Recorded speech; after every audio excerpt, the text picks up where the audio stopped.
Do do do Do, do do, do do, do do,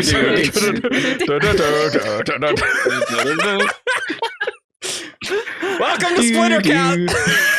Welcome to Splintercast, the not Brandon Sanderson podcast. We're a bunch of mega fans, and this is our spin-off show where we don't talk about Brandon Sanderson stuff, and we talk about other stuff that we want to talk about.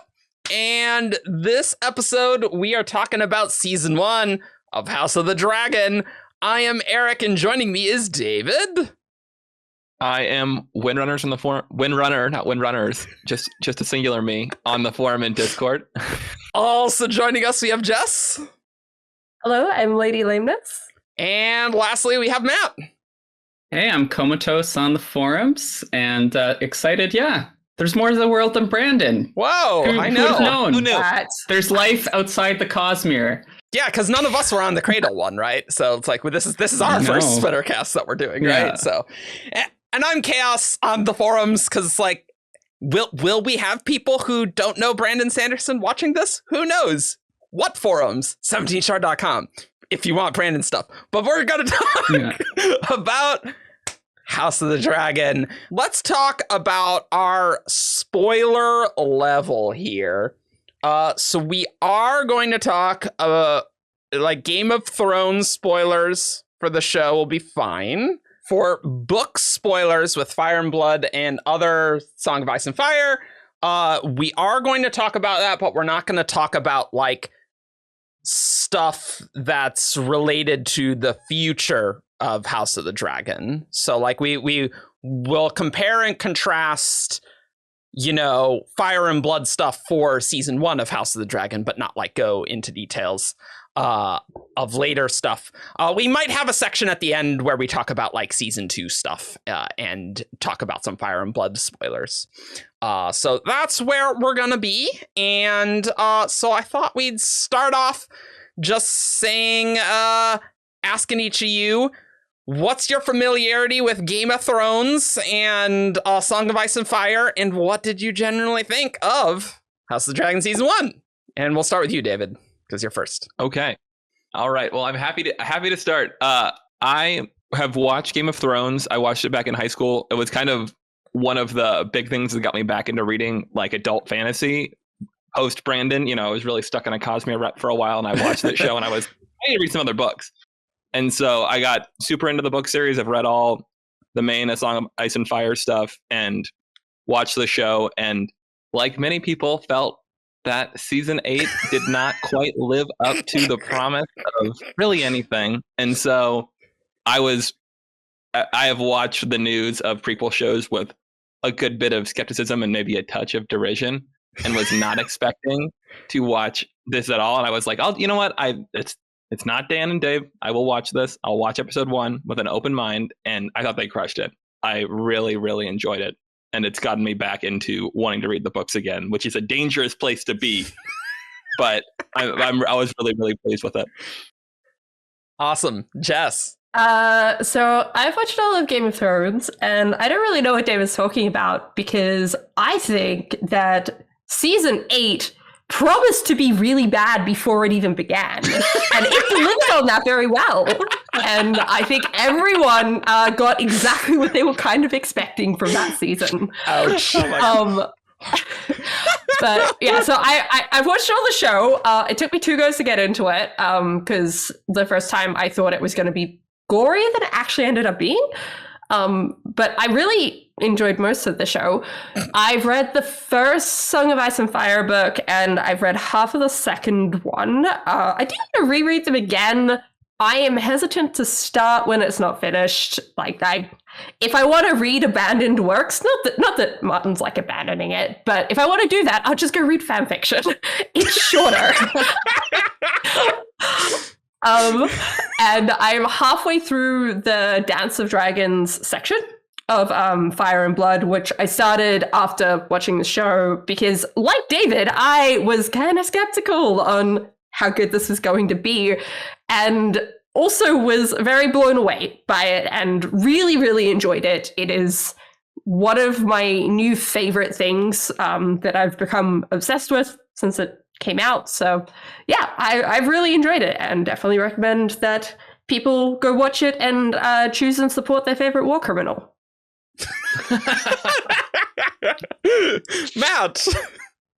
We're used to supporting war criminals in the Brandon Sanderson fandom. That's a fact.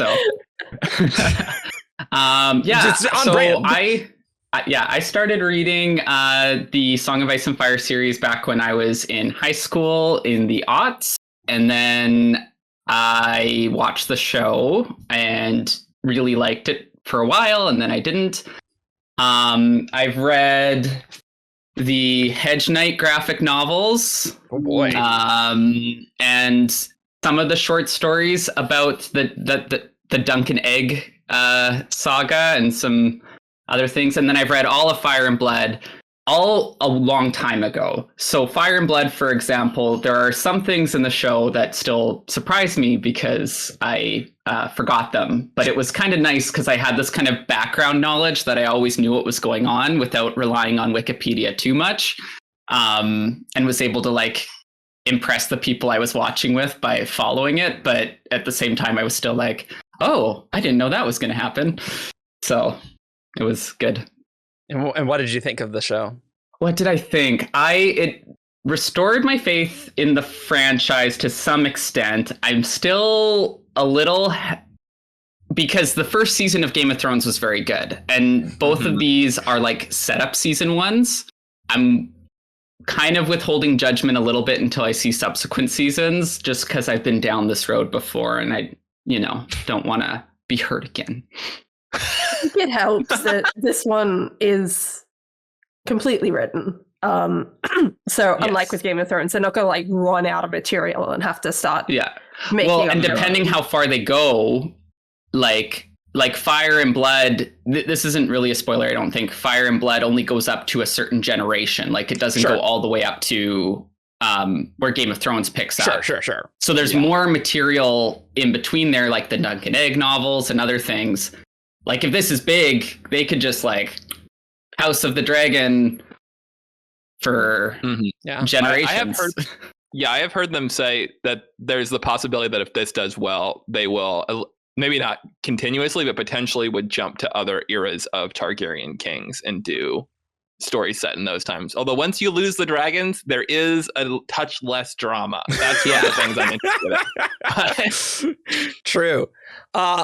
So for me, I have read no Song of Ice and Fire, and I've seen no episodes of Game of Thrones. Obviously, with pop culture, I didn't want to pirate it. I didn't have HBO. You've absorbed some by osmosis, though. Maybe.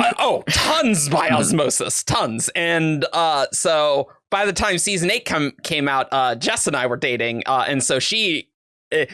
Every Sunday got to just rant to me for like 2 to 3 hours about how terrible each season 8 episode was. So I know all about that, and I know Sean Bean dies because obviously. So I know what's up. I know it's a bloody show, but I've never actually seen any of it, and certainly with season 8 totally failing the landing, I have no desire to actually like start that show. Right. Mm-hmm. But House of the Dragon was really excellent. I do have some issues with how the season ended, because I think I expected a bigger climax, and it's very clear that this is a setup season, right? And so I've sort of come to terms with that, but I was just expecting, like more heads to roll than just one in the finale. But that's fine. That's fine. It's not going to go well in future seasons, and lots of people are going to die.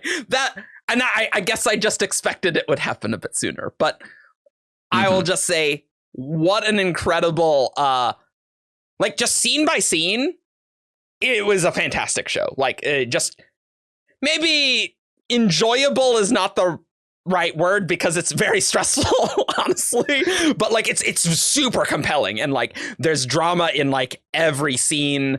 It's hard for me to think of a scene that it's that scene really didn't pull its weight and stuff. And so coming from I don't want to get on a big tangent, but like comparing with, say, like season 1 of Wheel of Time, like this is just so much better. Like not even close, in my opinion. Like just drama and just how compelling the storytelling was. So I loved it, and now I do kind of want to read the books. At least Fire and Blood. Winds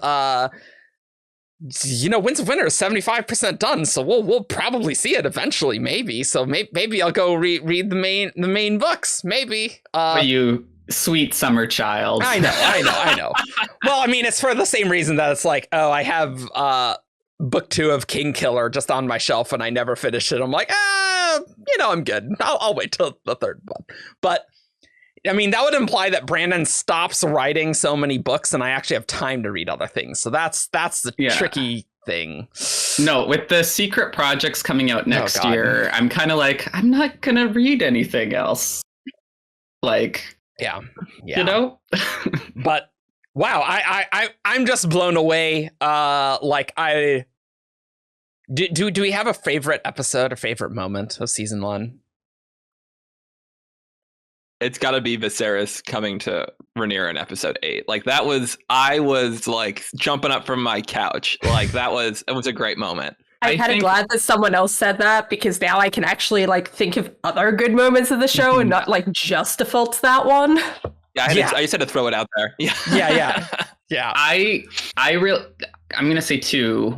I really liked the setup with the prophecy, because I thought that was a cool element woven in, and then how it was so in character misinterpreted by Alicent. Yes. Like I knew exactly, like she wanted so badly for Viserys to choose her family and her children, and so she just needed that slight justification, but putting it on the heels of her like almost reconciliation with Rhaenyra was like brutal. And Viserys is like, I think he imagines he's talking to Rhaenyra, right? Yeah. Like in that scene, it's like, no, it's so stressful. Because he's talking about the Conqueror's dream, right? Yeah. And this was an addition from the books, but Rhaenys's escape from the dragon pit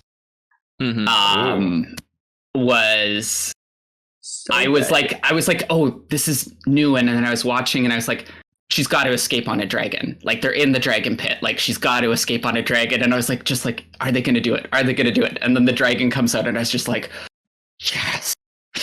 That was pretty sweet. Apparently that's a pretty controversial one on the internet. Really? Well, we can talk about it, but I definitely can. Yeah, she is such a compelling character, and they've expanded her role in a great way. Yes. Yeah. Rhaenys was honestly one of my fave characters, I think. Like, talking specifically of moments, I can't choose one. Can I take 3? Sure. Yeah. I mean, we're just spitballing. We're just spitballing. That's fine. That's fine. So Eric has to do 4 after this. Okay. All right. Oh crap! And I'm just still talking. I'm still thinking about Viserys walking. I'm like, what other things happened here? So the ones that really stick in my mind, the fight between Alicent and Rhaenyra at the end of episode 7. When she goes at Rhaenyra with a knife and they're just holding on to one another, and Rhaenyra's like, now everyone will see what you're really like, or like something like that. It's like, oh boy, yeah, that was really good. Really good. I really liked that. I really enjoyed Vaemond losing his head. That was 10 out of 10 great. Thinking of what he was saying, like I think he went about it the wrong way. I do think he was like a little bit justified, like in the reasoning, but really went about it the wrong way. And I was very pleased with that. I really enjoyed that moment. And also Vhagar eating Luke was one where I was just like on the edge of the couch. I knew it was going to happen. It was like one of the only big spoilers I had actually seen before the episode came out, and I was on the edge of my couch like watching it. I was like, oh, I know it's gonna happen, but I didn't know how. And to just see him like come out of this cloud and just devour this tiny dragon in person, I was sitting there like with like my jaw was hanging down and I was just gobsmacked. So Yeah, those were some great moments. And to make it a mistake, like yes, like make that it a mistake. was such a like. Like Eamon didn't want to do that. He just wanted to really rattle Luke, right? And really, but he was being like irresponsible, and then like, and it plays in so well with the change of having Rhaenyra be more hesitant about actually starting the war and like not wanting to be the one who makes the aggressive move. And then Eamon really screws up in like the worst possible way, and it's his fault. Like, he shouldn't have been doing what he was doing, and man, those are some big consequences. There was some great memes that just showed, and one was just like, amazing memes. I'm so surprised that my giant Godzilla dragon murdered this tiny one, and it was the surprise Pikachu face, but had an eye patch. Like, it was oh my god, it was really good. I liked all the ones. These are great memes. Yeah. I liked all the ones that were like, Mima Vagar thinks that this is the Aegon's conquest still, and she's just flying around like trying to kill people, and they're like, no, Vagar, we're not conquering the Seven Kingdoms anymore. Yet I've seen one similar to that, but it's like the ghosts of Lena on one shoulder and of Visenya, like the older rider on the other shoulder, and Lena's being like, it's okay, it's just a baby, it's just throwing something at you, it's okay, you don't have to react, it's a child. And then Visenya's just like, war! Yeah, war! Oh yeah, amazing memes. There were some really good memes that came out after Laenor's death as well, about him and Carl like running off and having like this really idyllic little life while like the Dance of Dragons is happening in the background. yeah. We'll talk about that. We gotta talk about that. There's a lot to talk about. I'm trying to think of other favorite moments. I have a couple that popped in my head if you're Go still for thinking, it. Yeah, please do. Thanks, save me, please. Other stuff I really liked. I liked Rhaenyra confronting Daemon for the dragon egg in the start, and then the parallelism that came back later when she was confronting what's his face? Otto. When he showed up again. It was like the same scene in Mirror, and I really liked that.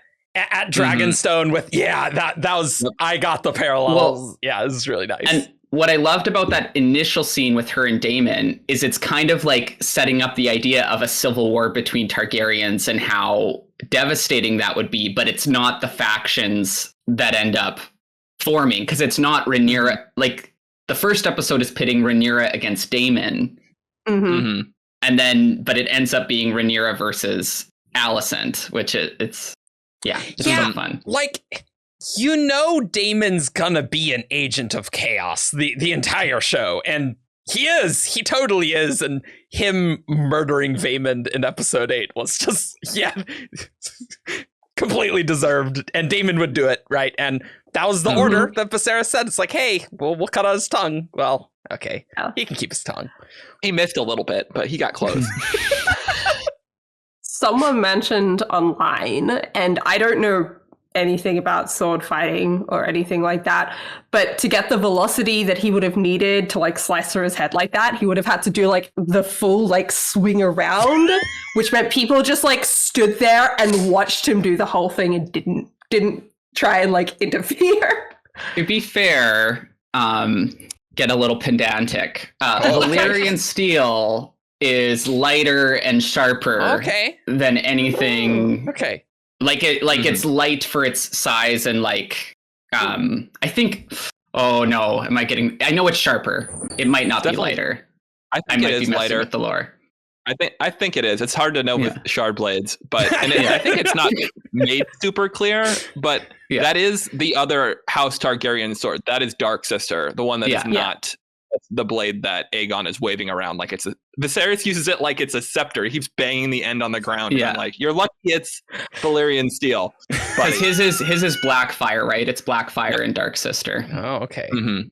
Yeah, but Daemon was given Dark Sister because they're like, okay, we're gonna give a good sword to the best warrior. And Dark Sister is Visenya's sword. like the original writer of Vagar. Okay, yeah. Whew, boy, I can totally see how Fire and Blood, it's both a great thing to adapt because you don't have to worry about blow by blows. Like, there's not really scenes to adapt because it's more historical. I said it to Jess that it's the medieval Wikipedia version of it's the fan wiki, in-world fan wiki version, and they're adapting the fan wiki basically. Yeah, it's a Wikipedia page with a couple like zoom in. Like there is a bit of blow by blow. Like it will like zoom in for like a particular moment here and there. And they're like, and they're picking the like most interesting part too, right? Because Fire and Blood starts with before the conquering, I think. Like but they're like jumping in when it gets really spicy. Really spicy. So and still leaving the like conquering to be like legendary, because I think like Aegon the First is such a figure of legend. I think for like the Game of Thrones mythos, he's more intimidating by reputation than it would be like to show it actually seeing that happen. Yeah. Well, apparently, and Matt and David, please correct me if I'm wrong because you've actually read the full book. But the prophecy that was put into the show, and the idea that the prophecy came from Aegon the Conqueror, and that was why he came to Westeros. Apparently that has not actually been in the books before. And that was told to the showrunners by George R.R. Martin himself as the reasoning behind this is why you should put it in the show. Yeah, which is super cool because it brings this through line through a lot of the works. Also there's some other things in some of the other works that kind of hint at that. And like the Targaryens are always, they've been mentioned to be dreamers. Like the fact that prophecy has been in their bloodline somewhere has been like hinted at before. So it's like not out of left field that Aegon might have been able to do that. And like Daenerys, of course, in Game of Thrones has dreams, but it was a very cool touch. And I thought it was like so effective.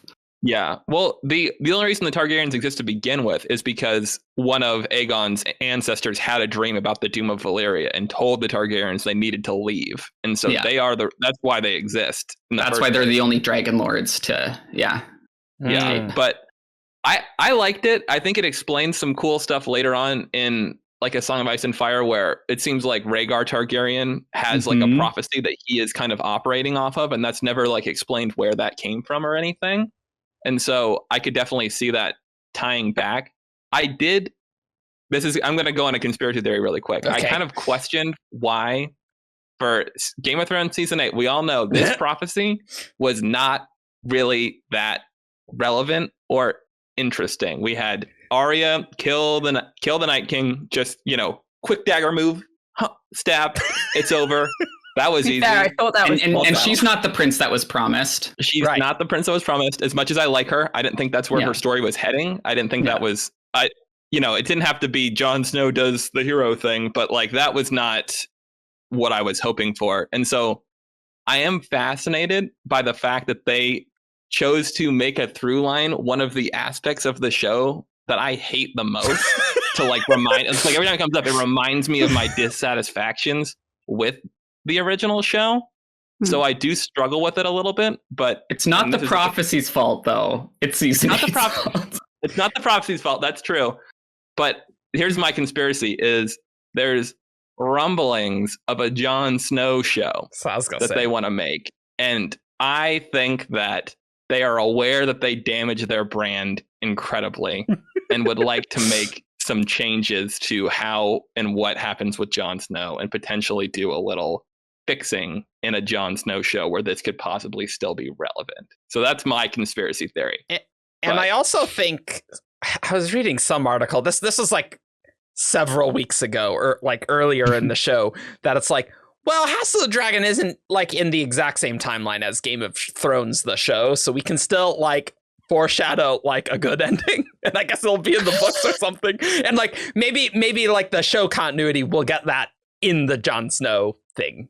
Because in my head, a Jon Snow show is I'm like, are you killing the remnants of the wildlings? Like, what are you doing up north? Like, that's where he's left. So it doesn't like make a ton of sense to me.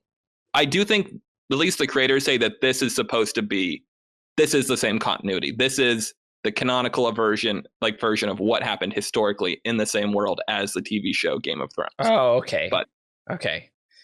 Yeah. I think there's been talks they didn't that stick the landing. No. Obviously.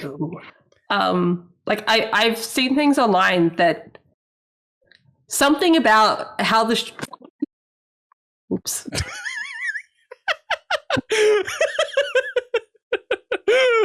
I win the Dance of Dragons now. Yeah, I've seen stuff online about George R. R. Martin saying something about the way the show is setting this up is more indicative of what the real ending should be of the Song of Ice and Fire books. That's what I'm thinking. However, as someone who knows very little about the actual lore or really anything, because I've watched things maybe once, it doesn't stick out to me as a casual fan that anything in the show as currently presented makes what happened in Game of Thrones not work. And I've seen people online try to argue that it does, but I don't know, like things still seem to canonically match up to me. Like maybe something comes up later, but I feel like they have to do something with this prophecy in this show because they keep bringing it up. Like they can't. Sure. Yeah, like they can't resolve it because obviously that has to go on to later. But I feel like they have to do something with it and not just mention it. Otherwise, then it feels a little shoehorned in as we're trying to fix Game of Thrones, guys. I think part of what I see the prophecy as, and it kind of plays out in Game of Thrones too, like the Targaryens, I think, have this like interesting relationship with prophecy where it's like they're like their goal and kind of what made them great, but it's also the misinterpretation of prophecy is also what like causes a lot of their, you know, problems, or like if every generation thinks like I'm the chosen one, like I'm the prince that was promised, Right? Like it so I think, and again, depending on how many seasons of this they do and how far along the genealogy they go, it could be a useful through line as they're like doing whole new casts of characters to be, and this is how this generation struggles with this issue that we saw. I know they said, or George said 4 seasons for at least the Dance of the Dragons. Yeah. Which makes sense from what's in the book, I think. Yeah, and how far they got this season. Yeah, there's a lot of spectacle in the book, and so I'm very excited to see how they fill out the character stuff, because that's what they've been doing a brilliant job of so far. So, like, I mean, I think 4 seasons make sense. There are so many battles, like there's so many, like, and then this happens, and then this happens. So I'm curious, like, how that's all going to resolve. But I'm so excited for that because I was waiting the entire season for like the shoe to drop and like the massive battles to happen, and like I think that's why at the end of the season I was like, I wish I could have gotten more. From what I hear of every time after is that there's a lot of battles like all the time, and so it's like you probably couldn't have moved a battle up. So like I've come to terms with it. I'm just gonna chalk this that it's like this is the setup, and we need all the character setup because later stuff where it's just all gonna go down and it's just gonna constantly do that. Then that's my impression of how it's gonna go. I totally agree, David, that they've done such a good job fleshing out the character relationships, because obviously that is not in Fire and Blood to my understanding. And so that's kind of like the advantage to adapting Fire and Blood is that you have a lot of opportunity where like, oh, we can flesh a lot of things out that weren't there. It could have been done really badly, right? But they really did a great job of just having all the characters there and feel very believable. and also very understandable, even when there's when like characters are not getting along, you can like understand why they are in conflict like all the time. And every scene has subtext. And that's the thing that I really like about this, where like almost every sentence and scene has some like there's a sub meaning that is not what they're saying, but like it's in there in the background the whole time. And that's what I love a lot, because you could easily imagine worse writers just making it like, this is what's happening and I am saying what I'm doing and things. And yeah, I think a great example of that is anytime Rhaenys is in a scene, like there's the context of this is a person who would have been a better queen than Viserys. I think he was a little like, I like Viserys had a good heart. I think he's a good man, not necessarily a good king. Agreed.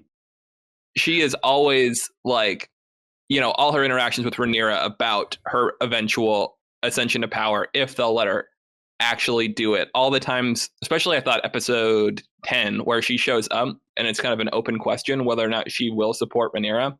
You can see her standing there. You can see her not bow when everyone bows to Rhaenyra when she's crowned. You can see her watch Rhaenyra bring her granddaughters with her to the panel table and involve them in the planning of this war, and watch her just evaluate all this stuff. And I'm like, it's just so great. Yeah, I was almost wondering if she was going to be a third faction. So it's interesting that she's just like with the Blacks. But like she's a fascinating character for sure. Very cool. And I also, something you're mentioning about all the battles to come, I kind of wonder too how they're gonna make it not repetitive. True. Like, for example, the killing of Joffrey, like Laener's initial love interest by Kristen Cole, happens in a joust at first. And I kind of think part of why they changed that is they had the joust scene with Daemon and Kristen in episode one. So they're like having like another like joust gone wrong scene would be like... Particularly because people die in that first episode as well during the joust. So like it doesn't have like that much of an impact compared to like him losing the plot and murdering someone in a wedding. So I'm kind of wondering, like, with all the battles to come, like, you know, are they going to do some like, we're going to show you the battle, some stuff like in the aftermath or like during, like, you know, you could do like a episode like, or like part of an episode just in the command tent and people running in and out report, like, how are they going to like switch things up so it's not just like, as much as I do want to see a dragon blow something up every episode. I do. Every episode, actually. Like dragons fighting other dragons. Let's kill all those dragons and everyone else.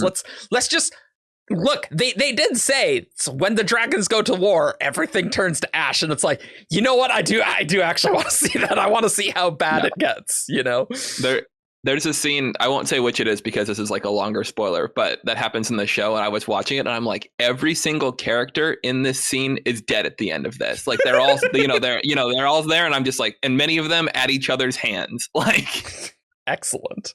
Another thing I really like about the show is the casting of the Velaryons as Black. And I think, that everything with casting diversity is always controversial on the internet, of course. But I think it was done really well. Also, like Corlys, Steve Toussaint, I'm not pronouncing that right. Great acting. And so, like, yeah, cast him, make that entire house Black. Great, cool. I love it. But the thing that it adds is when you see the time jump, and you see Rhaenyra's kids, it's like, these are not Valyrians, are they? And like in watching that episode, I was like, were they? Because Viserys obviously believes it, and he has his own rationalization, or maybe he's just in denial, right? I think he doesn't care because they're still his grandkids, right? Like through Rhaenyra, like they're not Valyrians, but they are Targaryens, right? Sure. And so him protecting their legitimacy is protecting his grandkids. Sure. But like just seeing, it's like, yeah, no, these kids are very white. Like that really adds to that, and I thought that was really well done. I think the main unfortunate part of the choice that I've seen talked about a bit is that they unfortunately picked a house where a lot of people die in the course of the first season, so it does fall a little into that trope of including diversity and then killing off all the not white characters. But we got some survivors at the end, and there was a bit of a fake out with Lord Corlys where he wasn't actually dead. So I was like, okay, we've got some, and we still have like the daughters and stuff. But when things were looking bleak for Corlys and Vaymond was dead and Laenor basically dead, like he survived but was like written off, I was like, it's a little but I do think it made sense and was a really cool way to heighten the tension around the appearance of Rhaenyra's. Not just be like, oh, they're not blonde, like, right, oh, they're not blonde, and like they don't really look like either of the parents. So, well, we saw Laena and Daemon's children, and they look just like their parents, which was another thing. Yeah, and that's a good point, Matt. It is cool to have some black dragon riders, though. Like that's another thing that I think is awesome, and it just so many things change in the books. Why is this the one that people need to throw a fit about? I do not understand, and never really will. So I thought it was a really good decision, and I think Steve is awesome. And they were asking him in one of the official podcasts if he would do like a Corlys show, because he has his own like 7 voyages to like a guy and all this stuff, and he's like, I don't think I'm too old to play young Corlys Velaryon, but I'll be the guy sitting in the chair going, let me tell you about my voyages. I think that'd be just awesome. Yeah, I don't know. I think it raised the tension really well, and I can definitely see that critique. It's like, a lot of these people are going to die, and I get that. But I'm also expecting most characters in this show to die, and I think that's my safe bet. It's the ordering, right? It's like totally that typical horror movie plot. Like, even if everyone does die, it's the fact that some people consistently die first. It is fair. That's totally fair. Totally fair. We'll keep our fingers and also, like, I think people got really excited for the Valyrians, and so I also think some people who felt represented there maybe felt a little bit betrayed when it was like 3 episodes in a row of just like, knocking them off.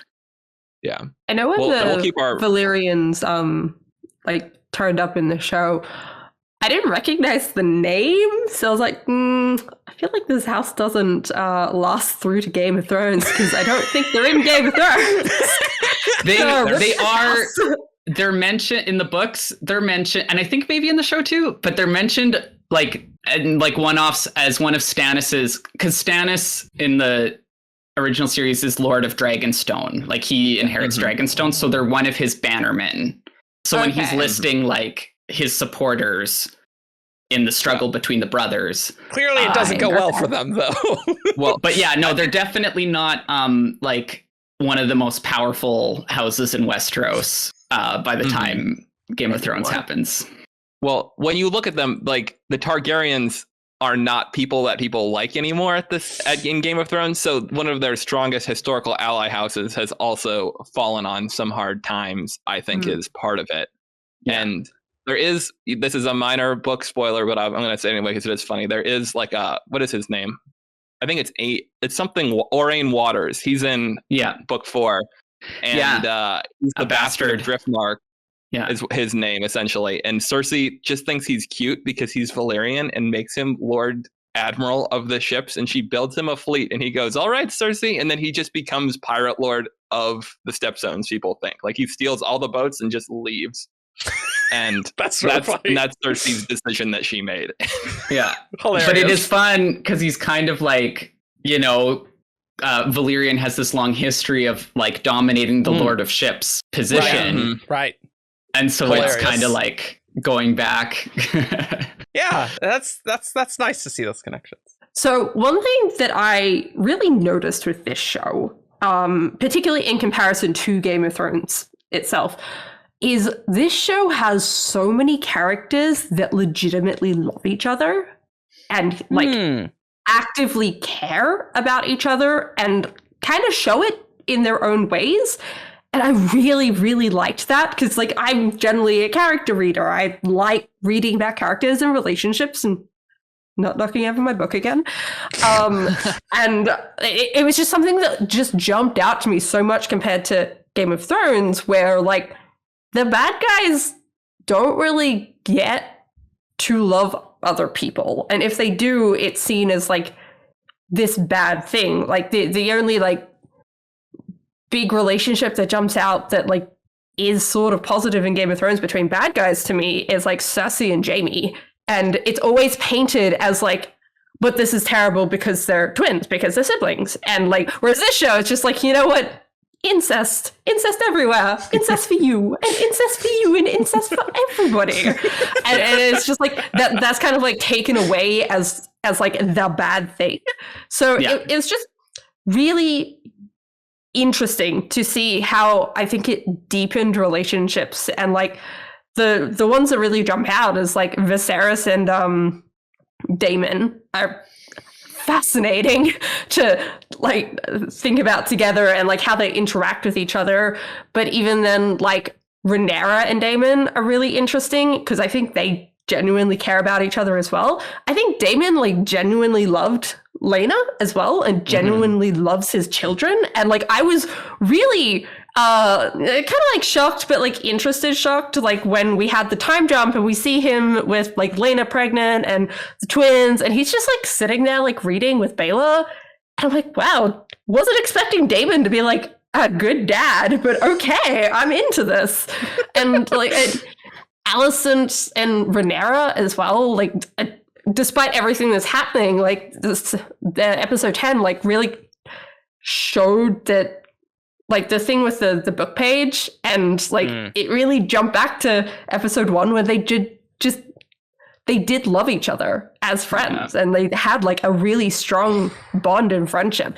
And I just don't think Game of Thrones had that for a lot of its characters, and the characters that did have it for is like, but you're obviously the good guys, so you're allowed to have this thing. Whereas I find that this show, it really is everybody has something like this. Like even like Rhaenys and Corlys, like he's away for 4 years, and even though she like actively says to him in the episode before, like, I want Driftmark to go to Baela and to Rhaena, I think her name is. Like, I wanted to go Rhaela, like through them because they are legitimately of this line, and we all know that, even if we're not saying it. And he says no, and then goes off to sea for 4 years, and she maintains that, and she never once wavers, like at all. So it was just something I really liked and something I really wanted to bring up because I found it fascinating, and it makes me like the characters a lot more and like want to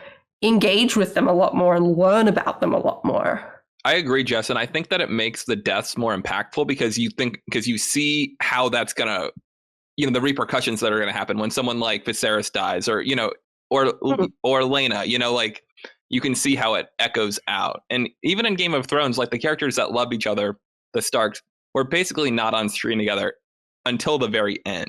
So even the characters that had bonds of affection didn't really have a lot of opportunities to display that affection at all. So, and that's totally true. And I think the other thing, what you're talking about is highlighting is how this is a very intimate story. We're not talking about 16 different families spread out across the continent.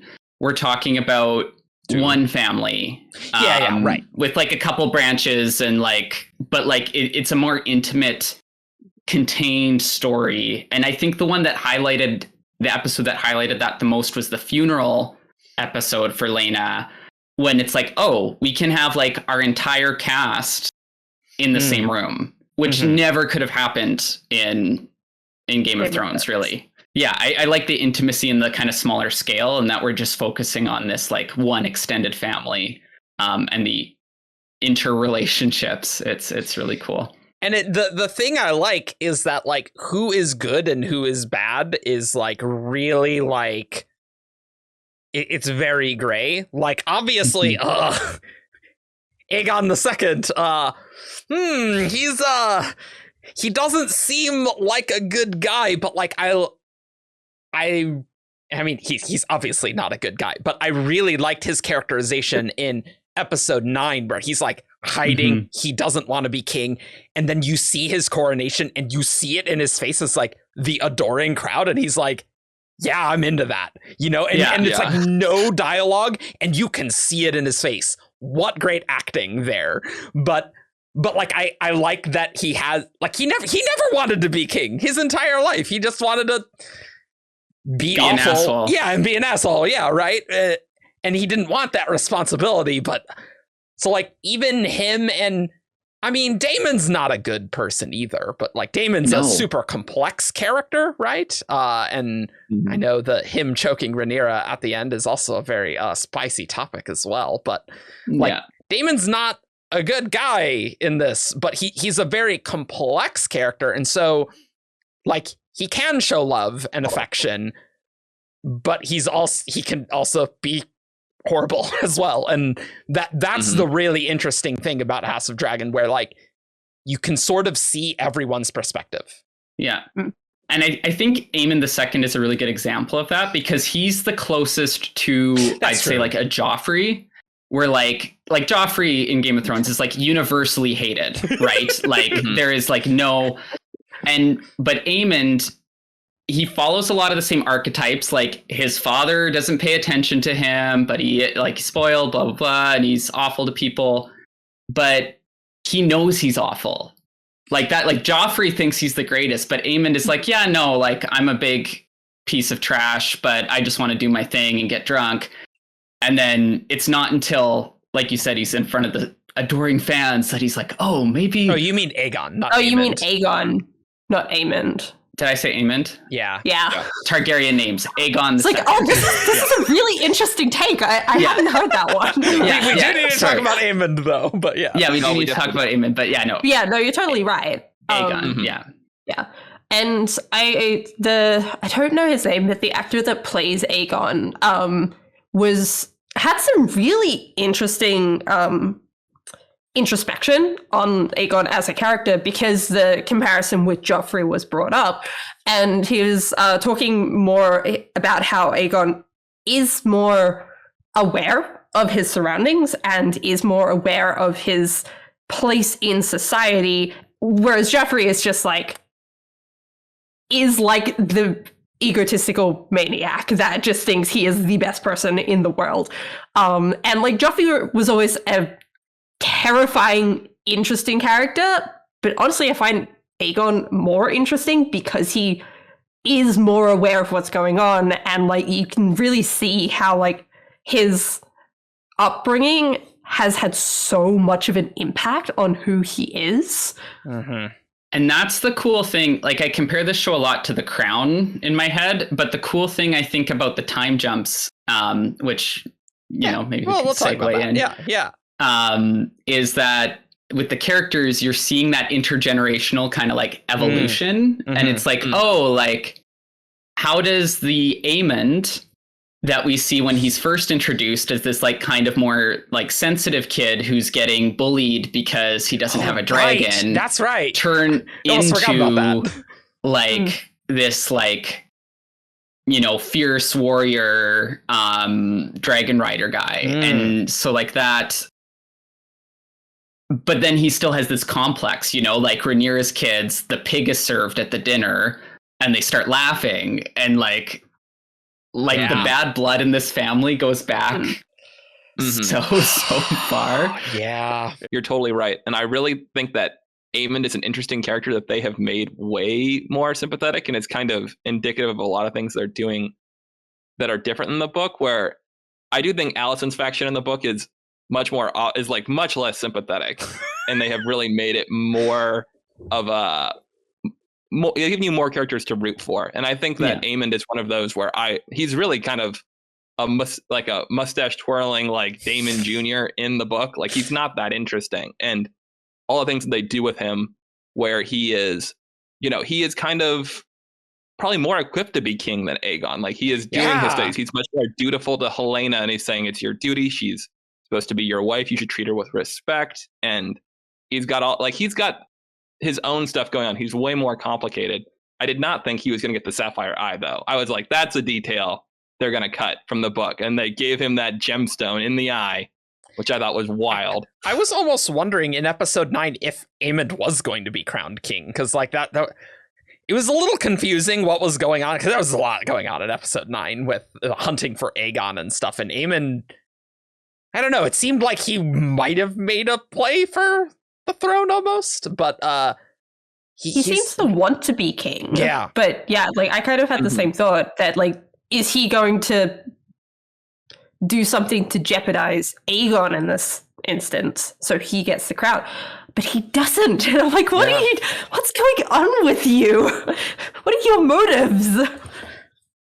And with Aemond being like a Daemon Jr. type character, you can totally see it too. And well, especially with like him trying to control Vhagar, and like even though Aemond tries to style himself like Daemon, he can't control Vhagar as well as presumably Daemon and Daemon's dragon. I don't know. There's a lot of dragons. Syraxes. Yeah. Syraxes, yeah. And so like that's very interesting. So I can't wait to see it like blow up in his face. And like it already kind of did in episode 10, right? Like it's gonna be the onset of the war, right? That mistake. There's some scenes in episode 8 in particular, going off the Aemond is kind of like a mini Daemon, where Aemond is real interested in paying attention to Daemon and what he is doing.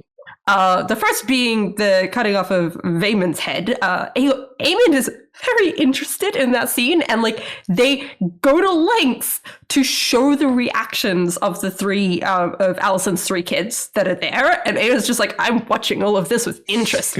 And then all throughout the dinner, he's like he's paying attention to the kids, but he's also paying attention to Daemon. And like I really thought that there was gonna be something else after that dinner scene when Daemon steps in and stops the fight. Like I really thought there was gonna be something more, and there wasn't.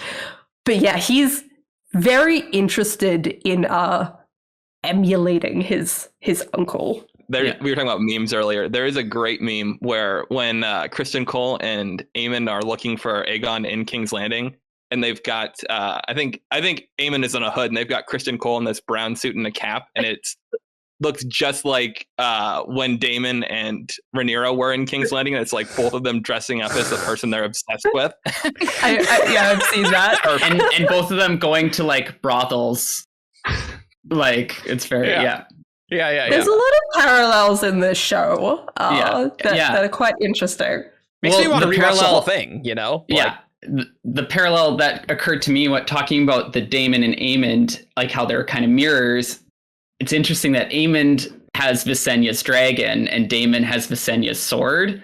Oh, interesting. And then going into like the Targaryens, there's these archetypes in Fire and Blood that show up again and again. Like, well, the main duality, right, is the greatness, madness. Like, are you going to be great? Or are you going to be crazy? But then within that, you have like the kind of good, like peace king. You have like the good warrior king.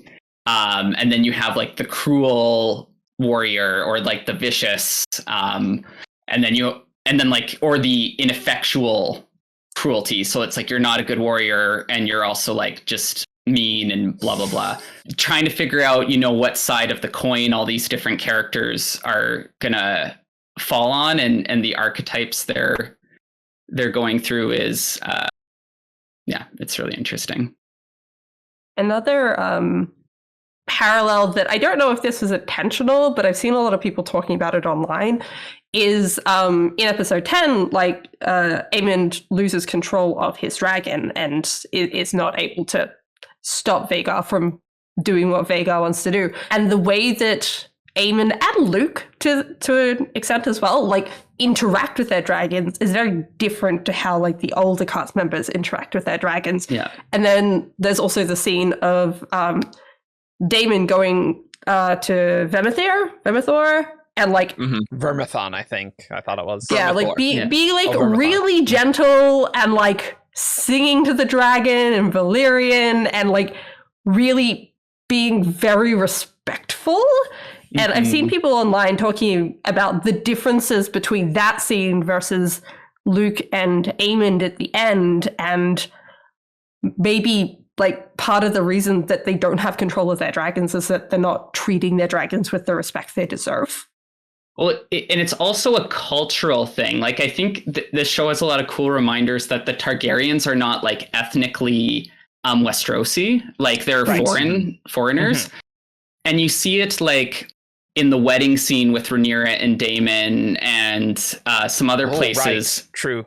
And then also like returning to King's Landing, and Alicent has like the 7-pointed star, and she's kind of Westerosi sized. Her Targaryens, right? Like her children are more culturally Westerosi. Interesting. Whereas like Rhaenyra's side, and Daemon especially, I think really leans into his like Valyrian heritage and keeps like those cultural things alive. That's interesting. I didn't pick up on that, but it's like, yeah, that's totally what's happening, right? So I'm actually rewatching episode 1 at the moment, very slowly, and I didn't realize, but there is a shot in episode 1 that is exactly the same as the shot in episode 8 when they first arrive at King's Landing and there's the giant star in the hallway. There's the exact same shot in episode 1 to show the difference, and like it hadn't quite hit me because I didn't pick up on the stars until further into episode 8 the first time. But wow, yeah, like they have gone to lengths to try and mirror things in this. And that's giving us a cool thing that we didn't get from Game of Thrones, because like Daenerys was so cut off from her history and her culture. And it also gives the Targaryens that like they are a little alien. Like they're part of Westerosi politics and everything, but they are kind of like removed and above. Like they're It's really cool too, because something that didn't show up in the books or in the show very much at all is that like there's a long history of the Targaryens and the Faith of the Seven not getting along. That was a big conflict after Aegon the Conqueror. His children dealt with that quite a bit. And the other aspect of it is that the Hightowers live in the Rome of Westeros. They live right by the Starry Sept, so they have always strongly been aligned with the Faith of the Seven. And so Alicent is both kind of making them more cultural Westerosi, but also kind of pulling them even more further into alignment with the Hightowers and that whole faction. Interesting. From the Dark Ages, like Martin pulls from history a lot. From the Dark Ages, there's a whole series of queens who have become saints. And basically what they did is they were Christian queens who married into like pagan kingdoms and then like Christianized the kingdom. And I kind of see that it's a little different because like if the Seven is the Christianity equivalent, the kingdom is already like sevenized. But Alicent is kind of, bringing these pagan Targaryens with their like more ancient Valyrian religion into the faith by raising her children, the next generation, in the Faith of the Seven. Fascinating. So one thing that was very interesting with this show is how much time passes in the show, which is like very unusual. And like we're recasting characters and stuff. And so I wanted to ask what you guys thought of the time jumps. Because it's obviously a very difficult thing to do well, right? I was fine with them, but also I started getting into the show when there was 6, maybe 7 episodes already out. So I didn't binge watch them with Eric. Like we did have some space in between them, but it wasn't like we waited a week in between each episode. Right. So I think that helped with the time jumps, is like just watching them closer together. Also knowing that they were going to happen did also help a lot. But overall, I was fine with the time jumps for most of the characters. I think they did very well with Alicent, with Rhaenyra, like with the older characters in the show. I wasn't as fond of the kids' time jumps, but like just in general, the time jumps I was okay with. The main like negative reaction I've seen out there to the time jump initially, like the first episode where the time jump happened, I think, is a lot of people fell in love, like love with Millie Alcock's portrayal of Rhaenyra. Same. Which understandably she killed it. And so I think for that reason, it took people a bit to warm up to why am I blanking on the Emma Darcy? Yeah, their portrayal of the character. But I think they got there, like both amazing embodiments of the character. And I think part of it was, I was thinking about this because I was like, when they're structuring this, Emma Darcy is the main actor for Rhaenyra. Like they cast them first and had them in mind, and then they were trying to match to them and got Millie Alcock, right? And so it's, you know, you would think of it more like if you were doing like a flashback, Millie would be like the flashback actor. But because of the way the series laid out, we were introduced to Millie first and like really got on board with her. But generally speaking, I think I've seen that Emma won people over in the end, and I certainly love their portrayal of Rhaenyra. And oh right, yeah, Emma's pronouns are they them. That's right. Yeah, cool. Yeah. And I like the time jumps. Like I said, I like The Crown, and I feel like they handle some time jumps in kind of similar ways. And I don't know.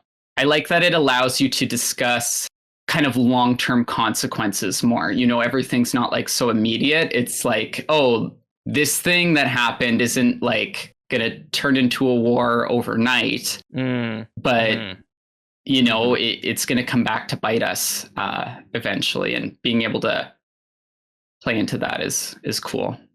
Mm-hmm. Something really interesting that I heard or read in an interview with Millie is that both Millie and I don't know her name, the girl who plays young Alicent, they were told not to interact with the older actors for the same role because the show wanted them to be able to bring their own take to the role without unconsciously trying to mirror each other. And I thought that was very, very interesting because I do think that Millie and Emma did very well at showing the progression of one person between two different actors. And I think the same for Alicent's younger and older actors, actresses as well. I think they did well at showing that it was still one person, even though they didn't actually interact all that much together. And I think that's a really good look, or it's good feedback for like the director. Like the director's obviously done very well at telling them the ways to do scenes so that things feel cohesive. Yeah. I also really enjoyed young Alicent to older Alicent. I think young Alicent was Emily Carey, I think was her name. I don't know the name of older Alicent off the top of my head, but she was so sympathetic. I was sad to lose her as well. But I thought the Rhaenyra, the scene between the Rhaenyra time jump was the more noticeable one, but I thought it clicked into place very quickly, so it wasn't really a big deal for me. I think I am like, and this goes into some of my concerns for the later series, I think that I could just watch like a political like drama just without even any of the battles, honestly, is what I've learned watching this. So I was like, we could have done a whole season 1 with the young characters and then gone to a season 2 with the old characters. And I don't know if that would have been the move for mass audiences, but if you're making a show for David, that's my show. Like I can watch 20 episodes of setup for a war and be very happy with that. But people might just complain about the pacing. Oh, for sure. Yeah, I don't think that's not the median viewer, certainly. And, but no, and when I came into it, I was really kind of, when they were pitching the show, or I was reading like, oh, they're making a Dance of Dragons show, I was always like, where are they going to start this show? Because it's like a 30-year lead up. And I never really thought they would do the time jumps. And I was really impressed with how well they did. I think that my only complaint, not only complaint, my big complaint is I did not expect to like love the character of Harwin Strong as much as I did for the moments we saw him. Seriously. And I just wanted to see him and Rhaenyra spend more time together. And like we got so little of like basically him throwing her over his shoulder and pulling her out of the melee at the wedding to them having 3 children together and him dying. And I just really could have, you know, I and his interactions with the boys and the yard, like I loved all of that, and I could have totally seen more of that. It was so minimal that you're like, oh, this character dies, and I'm like, oh no, even though like I've seen so little of him. And so brutally, like so painfully that you're just like, what? Holy crap. I agree. I do wish that there was more Harwin Strong before the time jump, because I didn't actually know who he was. And then the time jump happened, I was like, oh, Rhaenyra had Kristen Cole's baby. Like, that's what I thought her first child was. I didn't know who Harwin Strong was at all. So was just a bit confused with that. But there's a great little interaction, I think, in that first time jump episode where one of the, I think Jace is running around and it's like, I want to see the baby. And both Laenor and Harwin push him away at the exact same time. Yep. I honestly can't even believe that Millie and Emma did not like converse, because it's like you see the time jump, Rhaenyra's giving birth, and just like all the lines and delivery, it just feels like Rhaenyra, and like it's almost inconceivable that they didn't like conspire and talk about their interpretations of the character, because definitely it was a bit jarring, but like once they said a few lines, I'm like, oh yeah, no, that's totally Rhaenyra, right? Like no question. But it was definitely tough because I really loved Millie a lot, and she's adorable and was so great in the role. So, but like, wow, good job on recasting and making that feel consistent, because there's so many ways for that to go horribly. Holy crap. Yeah.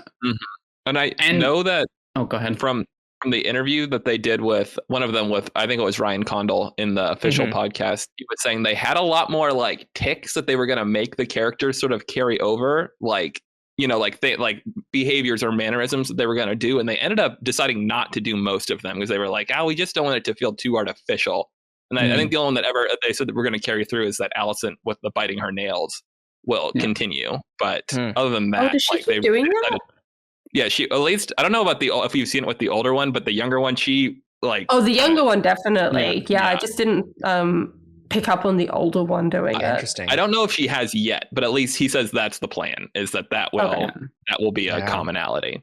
Well, and what I really like with when they timed the change and the time jump is it really highlights, I think, the power shift between Rhaenyra and Alicent. Because even after Alicent first has her son, right, with the younger actors, Rhaenyra, their dynamic is still very much like Rhaenyra is the main character and Alicent is her sidekick, and there's tension because she married her dad and stuff. But it still feels like it's like the Rhaenyra show. And then you get to after the time jump and you have Rhaenyra just giving birth and feeling like I have to go to the queen. Yeah, because I barely have a handle on my position here. And if I do like anything wrong, or if I'm not there to control how this interaction happens, she's going to use it in some way. So even though I just gave birth, I'm going to like limp up the stairs and like be there. And like obviously the queen just wants to see, it's like, the skin color of the baby, right? Like that's what the Alicent wants, right? And it sets up, I think, the sacrifice that Rhaenyra makes I think it's at the end of that episode where she decides to go to Dragonstone. Like she decides to leave King's Landing. Like it's like she's just in the time jump. This has been her life, like trying to keep a hold on things and like this power struggle. And she's just like exhausted by it, which I think is the main difference between Emma and Millie's portrayal of Rhaenyra is there's a level of like tiredness and exhaustion in Emma's Rhaenyra. And I think the circumstances just make total sense why she would feel that way and would accumulate that. With the scene of her going up to the queen after giving birth, something I really enjoyed is like it's kind of setting Alicent up as like the evil queen stepmother in that scene, and then you get there and Alicent's like first reaction is, oh my god, you just gave birth, what are you doing? Like you shouldn't have come, like you sit down, like take care of yourself. Like she still has that caring side to her, so she doesn't immediately come across as, oh, she's just the bad guy now, because there's more to it than that. Because of course she ends the scene with like the words to Laenor is like, maybe the next one will look like you. So like she obviously still had a motive, but it has just really interesting character work. Yeah. Well, and a more cynical person of Alicent might think she timed that request hoping Rhaenyra would not be capable of showing up, so she could, remark upon the lack of resemblance a little more freely. Right. Oh, certainly. I think that was the plan, at least in my interpretation. Like, she's ripping the baby away from her mother's, from his mother's arms seconds after the birth. Like, that is not a nice thing to do.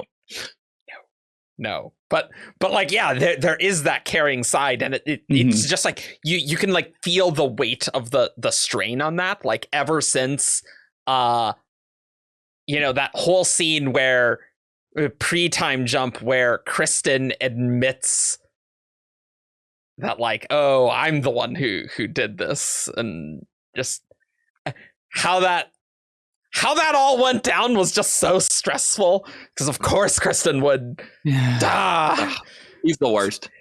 And like Alicent's thinking something completely different, and then suddenly has this confession out of nowhere that she wasn't expecting. That scene was so masterfully done. Yeah. Impressive how quick I went to hating Kristen. Like, just so impressive. I'm like, oh, he seems like a good, honorable guy, and it's like, yeah, that's the problem. He is like he's too on the honor side, and kind of, and also like a little delusional. Like, I'm sorry, like you were like, oh yeah, the heir to the throne, like I'm so like handsome and great that the heir to the throne is gonna run away with me because we're in love. It is insane, right? Like, why would he think that, right? Like, come on. Like he has an inflated opinion of himself, I think. But that's because I forgot, I think I said this before maybe, but I forgot which side Kristen landed on in the book. And I was actually thinking, I was remembering that Rhaenyra had like bastard children. So I was like, oh yeah, Kristen, they're Kristen's kids, and that's what we're working up to. And then he flipped, and I was like, I forgot that he flipped. And that he's like not a good guy, and that we hate him. And then I was like, oh yeah, okay. And it totally makes sense that he's like on Alicent, like he's Alicent's guy, like, oh. Although you could say, is he like really for Alicent, or is he like anti-Rhaenyra? Well, okay, that's a good point for sure. I think both. Think it's much more anti. Yeah, I think it's definitely both at this point, but a lot of it is just like, this is the anti-Rhaenyra team. He's got like a worshipfulness of Alicent though. Like, I think he's got like she saved his life, and I feel like he's got like a little bit of a oh my gosh, like thank you, kind of his pseudo-religious thing that he does where he's like, all women are created in image of the mother, and I'm like, Alicent probably said that to you, and you're parroting that back right now. At that time that he said something that we can't say on YouTube about Rhaenyra. Right. Yes. But like, even like before he and Rhaenyra break up, let's say, he has almost that worshipful tendency towards Rhaenyra, right? Like this like deep, profound respect. So that does kind of make me want to see that break off with Alicent and Kristen and him just go psycho, because he totally would. I feel like he'll follow Alicent until she does something that he doesn't agree with or believe in. And like that's kind of sort of what happened with Rhaenyra is like he wanted her to make a choice and she made another choice that he didn't like. Right. And that kind of spiraled.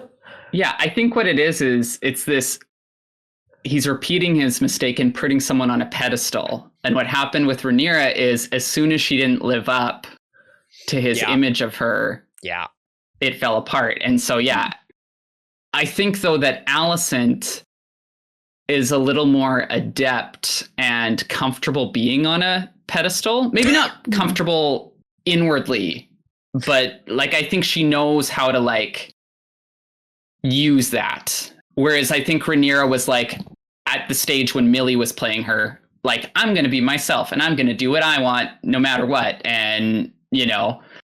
And, less politically adept for sure. Mm-hmm. Yeah. Whereas Alicent, I think, feels very trapped by that, where she's like, I need to like keep up this appearance of perfection at all times. I think she's using that. I think she's being dishonest with herself a little bit too, because so much of what she says about why she and her children should be favored is we must hope that honor wins out. My children are true born. This is the way of the realm and all this stuff. And then when it really comes down to it, when she's pissed and she's talking to Laras, she's saying like, oh, I wish my dad was hand. And he's like, why? And she's like, I want him to be partial to me. And that's really what it is. Like she, at the core of it, she tells herself a lot about why she's doing this and all this stuff. But she wants her kids protected. She wants them on the throne and she wants things to happen for her. And she doesn't want Rhaenyra's kids on the throne. Yeah. Right? Yeah. And I think that's one of the great ways they humanized Alicent is I really understood how afraid she was. And like the cultural thing plays into this too, because she's married to this older man in this family that is like kind of scary. And like, she's just a normal person, like a noble woman, but like a normal, and all of a sudden like her kids are supposed to be riding dragons and like, and everyone's like, rah Targaryen, and she does have no one. Like one of her big people she relied on was Rhaenyra, and that relationship fractured. And then she has Viserys, because Rhaenyra's position is so tenuous, constantly reaffirming Rhaenyra, and by doing so kind of dissing Alicent and her kids. And then, you know, and even her kids looking very Targaryen and like getting dragons of their own, like how much of an ally does she see there? So I really like that sense of everything Alicent is doing is like she's in constant survival mode, and like it makes sense. Like I'm not sure anyone else wouldn't do like similar in her position, which is a sign of a good conflict setup in a story that you really understand the. Like she really feels like it's believable that she feels she has no choice but to do the thing she's doing. And initially she was going to go down a different route, because there's the episode with the wedding where she turns up in the green dress, and it's the call to war from Old Town, and like basically her saying like, I do not want to be a part of this. Like I am going to fight you on this. And I think it's only because kind of what happens with Kristen Cole and like the death and the fact that Rhaenyra is married off immediately that she kind of switches tact and more takes over what she has instead of trying to rebel against it. Because like she was pushed into it like from the beginning. This wasn't what she wanted, and she's just trying to do the best she can with the situation she has. And I feel like she is digging the hole deeper by doing that, but I don't think she sees another way to approach the situation. And until then we get the dinner scene, it's like, oh, maybe there is a way to reconcile.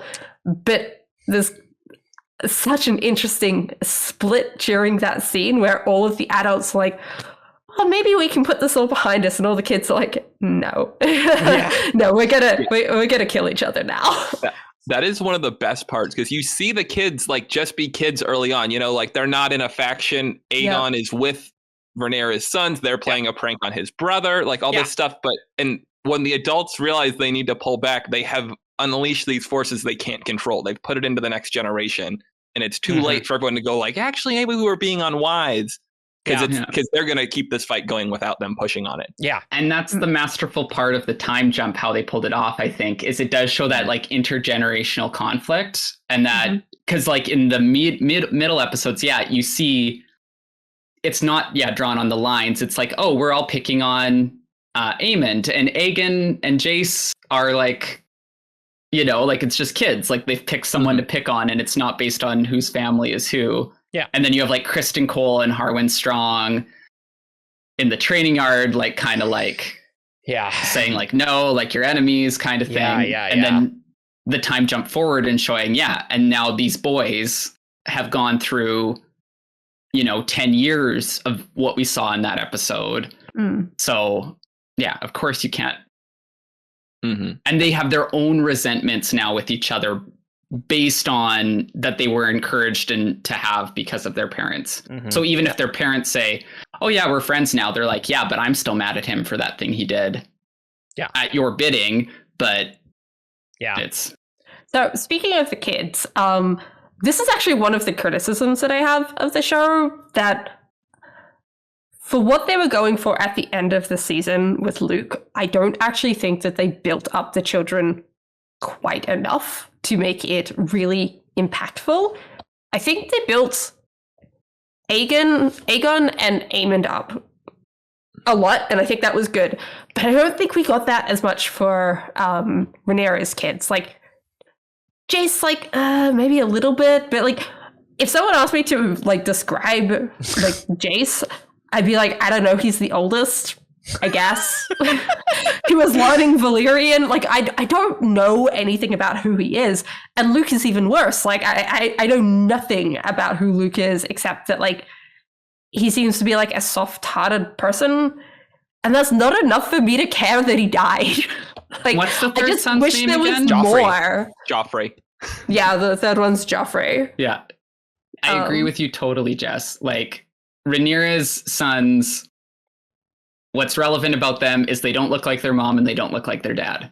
Yeah, that's kind of it. Whereas like Alicent's, even Helena, like all three of Alicent's kids have like some really interesting, like distinct things going on with them. Like they're more minor characters than like, like not every character can be a fully fleshed out main character.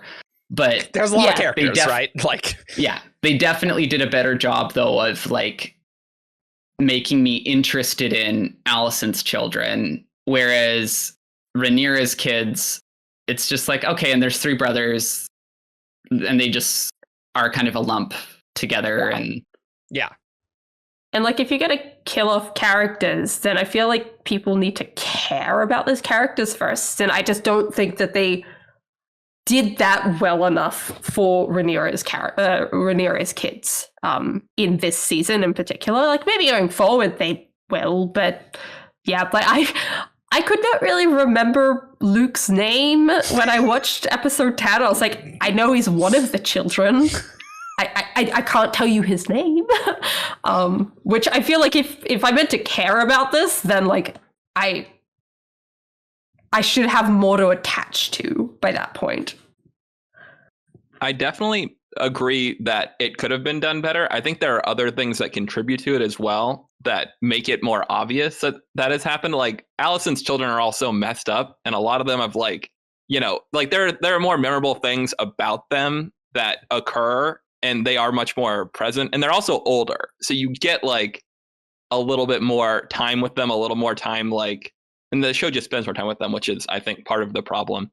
I think also like there's definitely something to notice there with how Alicent and Rhaenyra are as mothers. Alicent is so distant and has like kind of really strained relationships with these boys. And I think that Rhaenyra's just kind of got like a little of a normal happy family, and it's a little boring in terms of like the dynamic, like it's nice, but it's not that exciting. But Alicent's, like pulling Aegon around by the ear and going, "You are the challenge." And Rhaenyra's like, "You guys are going to be great kings," like, so there is like, there's some different stuff going on there. And I do think they'll spend more time with Jace, but it was noticeable, certainly. They're just the good kids. Luke his character trait is gets seasick, doesn't want to be Lord of the Tides. Cool. Like that's about it, really. And I think the scene with Luke dying, like I definitely felt his fear going to Storm's End, and just seeing, you know, Godzilla Vagar in the background, like, oh, this is not going to go well, is it? And it's like, yeah, no, it didn't. Right away. Yeah, right away. Although something to be said about how bad Rhaenyra's plan was of just, I don't know, just go talk to the Baratheons and give them nothing useful and just remind them, whereas Alicent and Aemond are like, yeah, no, I'll marry, you know, your daughter and things. Like, not a great plan, Rhaenyra. But really with Luke's death, like, yeah, it made sense. I don't really care that much about Luke. So I think that's why episode 10 felt a bit flat to me, because I felt there was going to be a bigger climax and it was just his death. And I'm like, I don't really care that much. But certainly seeing the last shot of Rhaenyra looking to the camera, it's like, oh, this is where things are going to go down. Like, that's the real impact. Like, this is the inciting incident of the massive conflict, right? To compare to Game of Thrones, this is the Eddard Stark. Like, Eddard Stark's execution in the first season of Game of Thrones was the powder keg that set off that war. And you can see, like, this is here as well. Also, good guys die in Game of Thrones, I assume. Like, I think that's how this goes, that good guys suffer in Game of Thrones. So, like, Luke dying, that makes sense. Yeah, like, my takeaway from that scene is that Aemond screwed up and realized that he screwed up way too late. Like, that's what I take away from that scene, not, oh, there was a character that died. Oh, no. Yeah. Anyway. But it's interesting, too, though. I wonder if part of why they're less interesting as well is, like, talking about that intergenerational thing. I think of all the characters, Rhaenyra does the best about not passing that on to her kids.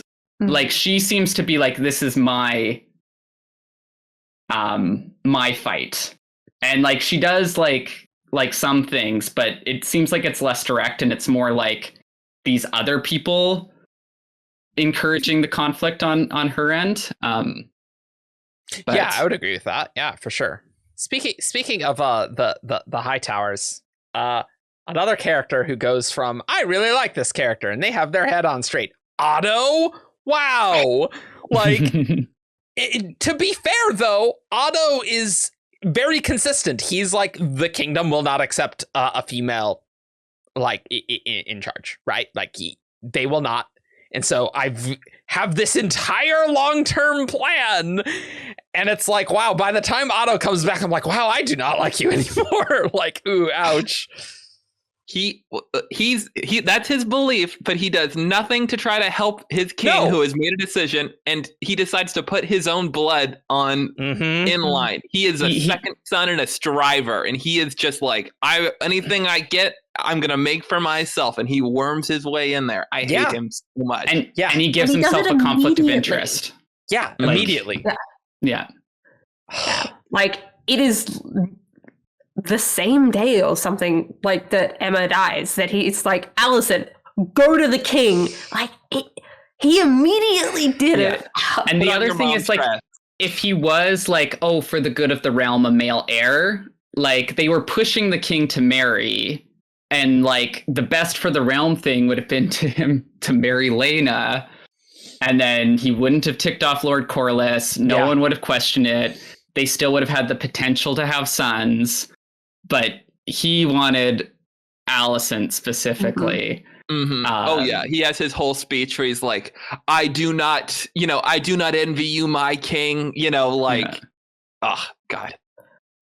Yeah. It's interesting rewatching the beginning of it, because definitely the first time I watched it, I didn't pick up on a lot of the subtleties that he was doing, and very much was like, oh, he just, like, is kind of a stand-up guy who's just trying to do his best, and then they send him away.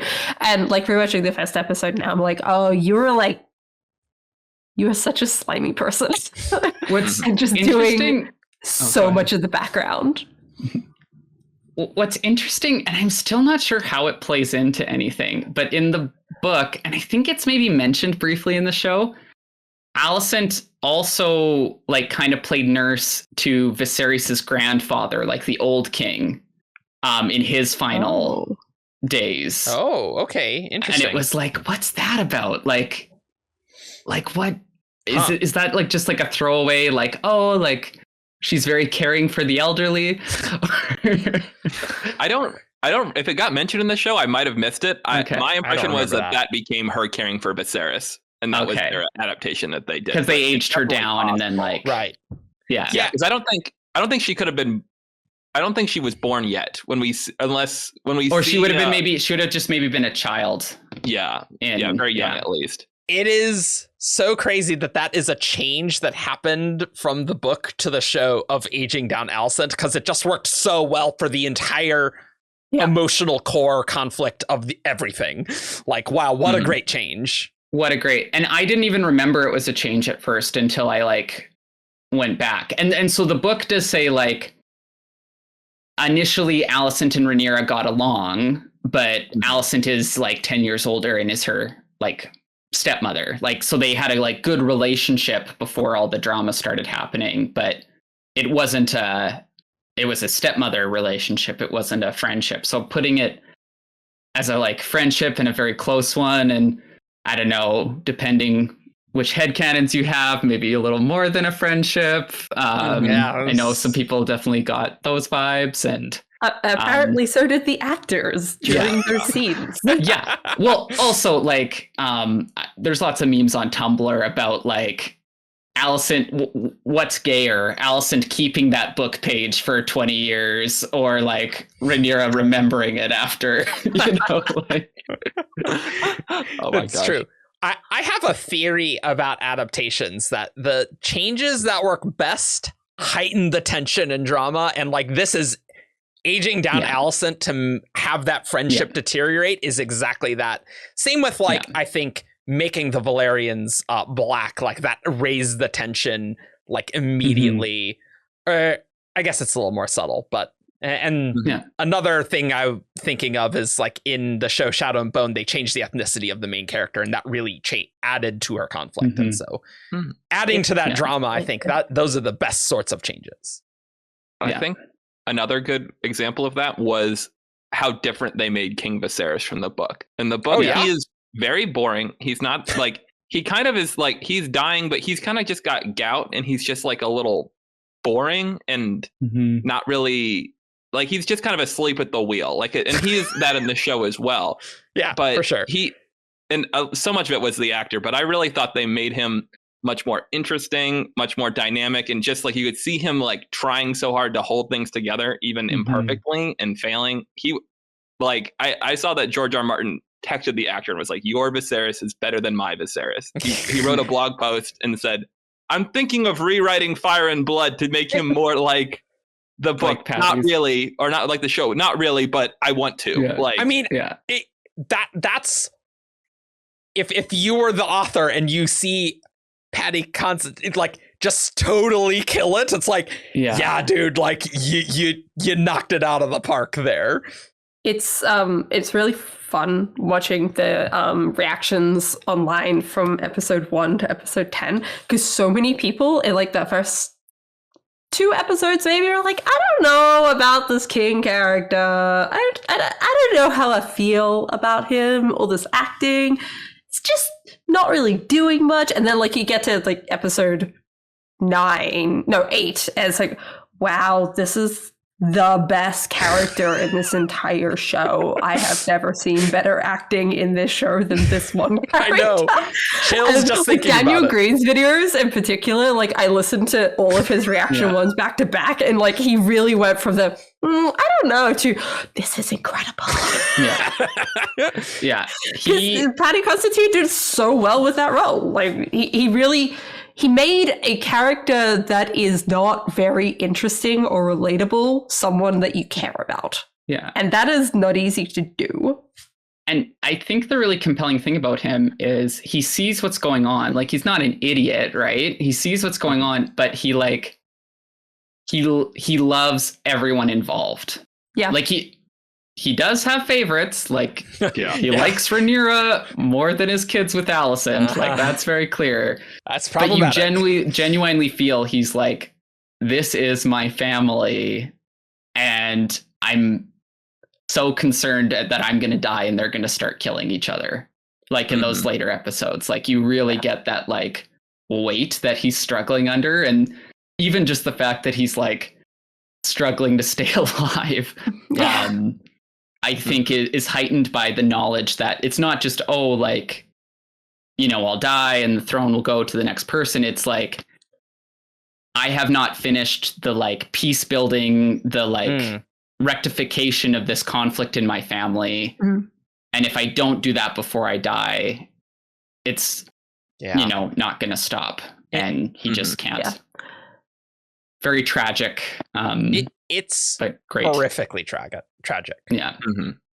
That kind of reminds me, a comment that I've mentioned to Eric before.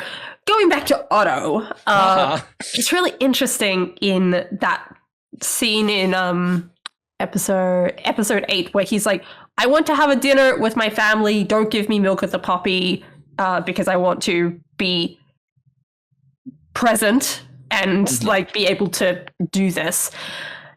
And knowing that the succession thing was happening that day, it's really interesting that Otto didn't slip him milk of the poppy. Because he could have. He could have slipped it to him anyway. And it's like, oh, whoops. Oh, well, I guess you can't, like, go to the thing where, like, we're talking about successions and you just can't interfere there. And he could have done that and he would have changed things so much. And it's so interesting that he didn't. Because I feel like in mainstream Game of Thrones, that happened a lot more where it's like, yeah, but don't trust me because I have like my own motives and I'm just going to backstab you all the time. Whereas it didn't happen here. What's interesting about these characters, I think, is they really establish they're coming out of peacetime. And there's a real, I think, expectation that like social conventions hold. Well, like we talked about this, like with Luke going to the Baratheon, like how Rhaenyra didn't offer anything, right? But I think she's coming from a place of Lord Baratheon's honorable. He said he would support me. And so I'm going to expect that he's going to support me and that I don't have to rely on anything else.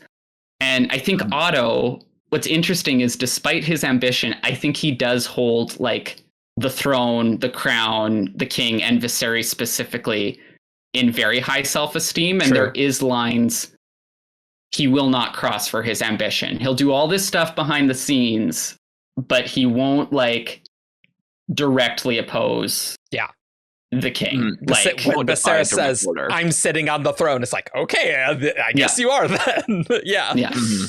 Yeah, like I mean, I liked Viserys early on. Like, I mean, I didn't love him, but like seeing in episode 8, just like Daemon and Rhaenyra coming in, and you can see how crushed Daemon is by seeing Viserys like on his deathbed.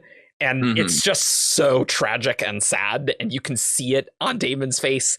Daemon and Viserys' relationship, so great, and we see it with him walking up the throne. Oh, so good. Well, and the mirror with their relationship, how like at first, you know, the big tension is it's like, does Daemon covet the throne? And it's like, no, Daemon always wanted to like make his own way and be his own like important.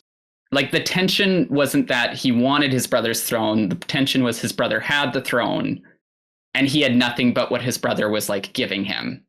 To have the scene at the end where, or near the end where, well, first you have the stepstones after the stepstone scene where Daemon comes in with the crown and then puts it before Viserys and yields. And the big thing with that was he had to conquer them before Viserys sent help, because he's like, I need to conquer this on my own. Right. And then I'll submit to my brother. But my brother can't come in and clean this up for me. And then going to the end, when he helps him up the steps and puts the crown on his head, is just like so beautiful. And I'm not sure if this is true, but I've read somewhere that the crown on the head was improvised, like it accidentally fell off. Yeah. And I'm like, you can't write that. Like that. Like, it was so, like, did you go back then and make that work? Because it was such a good scene. Like, yeah. You can't imagine it without that, right? Like, yeah. I definitely have like read and like listened to people talk about it too. And I think part of the dynamic there as well is that Damon like really wants his brother to like trust and respect him. And I think in his perfect world, he wants to be hand of the king, and he's not like mature enough for that. He's too mercurial and kind of all over the place for that to happen. And so he keeps doing things to get back in Viserys's good books, but he can't like really stay there because he'll always just ends up messing it up for himself again. Yeah. And I think that also feeds into what I think is the most relatable of Otto Hightower's motivations, which is that he's like, we cannot have Daemon anywhere near the throne. And I think that is a very reasonable fear to have. It's reasonable advice in episode 1 and 2. Yeah, I would feel very similarly. But no, they crushed it. I especially love when they show up and Daemon's like almost fussing over Viserys. Like he's like sniffing the medicine. And he's like, you're drugging him. Like, and like all this, like when he hears that he's dead, his first thing is they killed him. I know they killed him. Yeah, exactly. He just can't believe that like his brother dies. It's like, obviously someone killed him. And one more little minor thing that I saw people talk about. I think this was on like one of the podcasts I've listened to, when he's crowning Rhaenyra and he's holding his brother's crown in his hands and he looks at it for a moment, and there's like an interpretation there. Like, does he want to crown himself? Does he want to like, what does he want to do with this? But the one that I really liked is he's looking at it and he just put this crown on his brother's head 2 days ago or whatever. And now his brother's dead.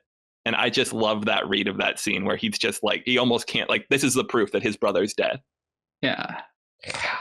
I hadn't thought of him crowning Rhaenyra as a like fourth echo of him submitting, like for all his kind of megalomania or like whatever Daemon has going on, he has only ever surrendered the crown.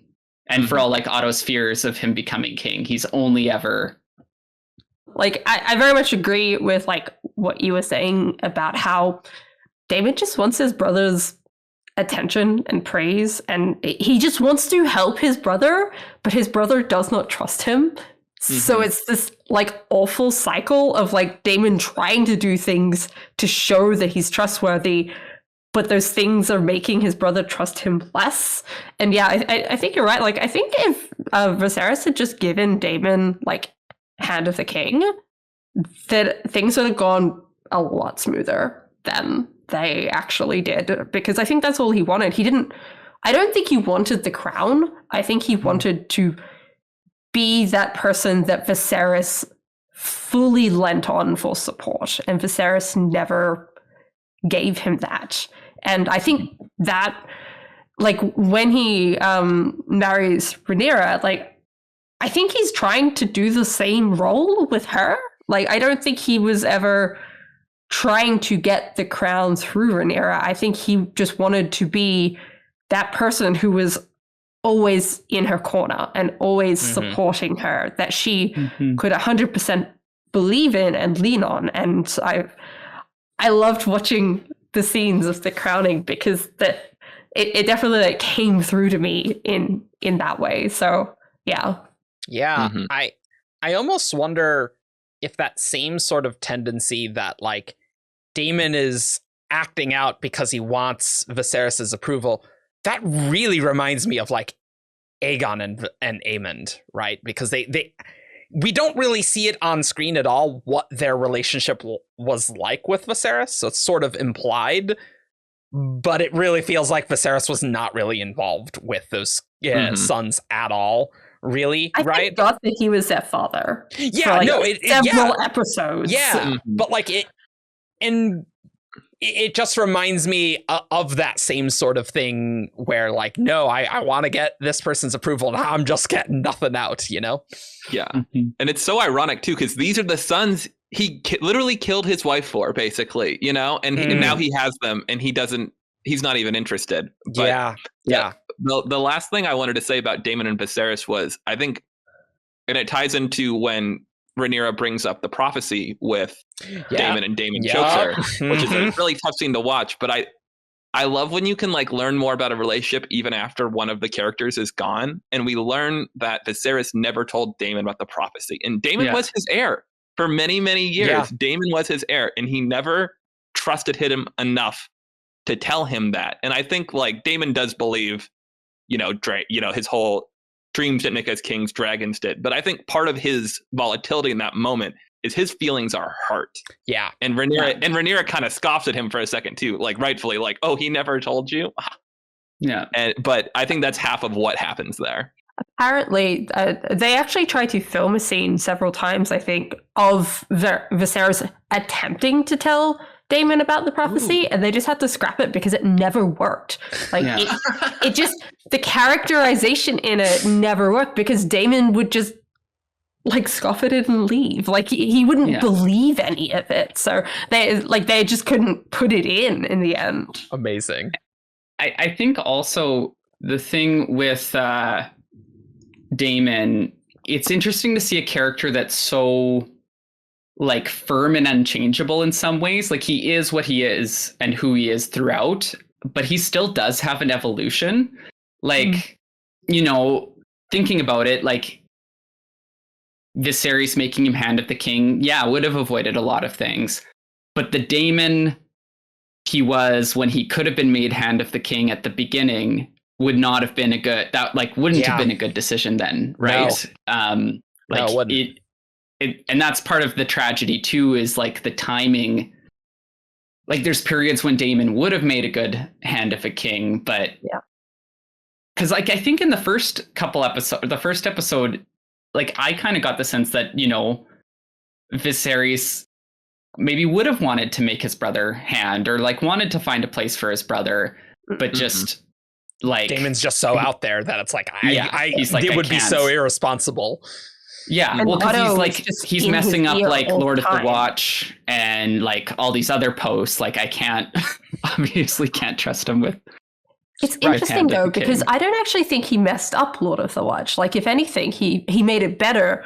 But I think people on the small council, on the small council, and particularly Otto, framed it that he messed up the watch because like he created the gold cloaks, right, which like carried through to the time of Game of Thrones as being like this special force, and they were like very violent with like what they did, but they were also like combating crime and like stopping violence in King's Landing. And I think in the first episode, I think he says something at a small council meeting. It's like, you don't understand how people see King's Landing outside of the castle. Like, it is not a safe place outside of the castle, but you don't know that because you live here. And when the scene starts, it's Otto walking in being like, Daemon can't be trusted. You can't like let him do anything. And then like suddenly Daemon's actually at the small council. It's like, oh, you said that in front of him. And he's like, so what were you saying about me? Keep going. But I actually think he did well with the watch, and it was more other people trying to push him out as well. I think what you're saying really highlights a key to Daemon's character in that, like, he's a warrior and he's good in war. Like when violence is the answer, Daemon is your guy. He's good at like he made the gold cloaks, you're right, like highly effective, but I think the concern with him was they're very loyal to him and him misusing them, like using that harsh, like if the gold cloaks were ever needed, like really needed to do what they're doing when they're like cleaning out the slums in a like more like necessary way, like putting down like an actual like rebellion or something, I think they would have been really effective, and they would have been like, oh yeah, Daemon, you did a great job with this.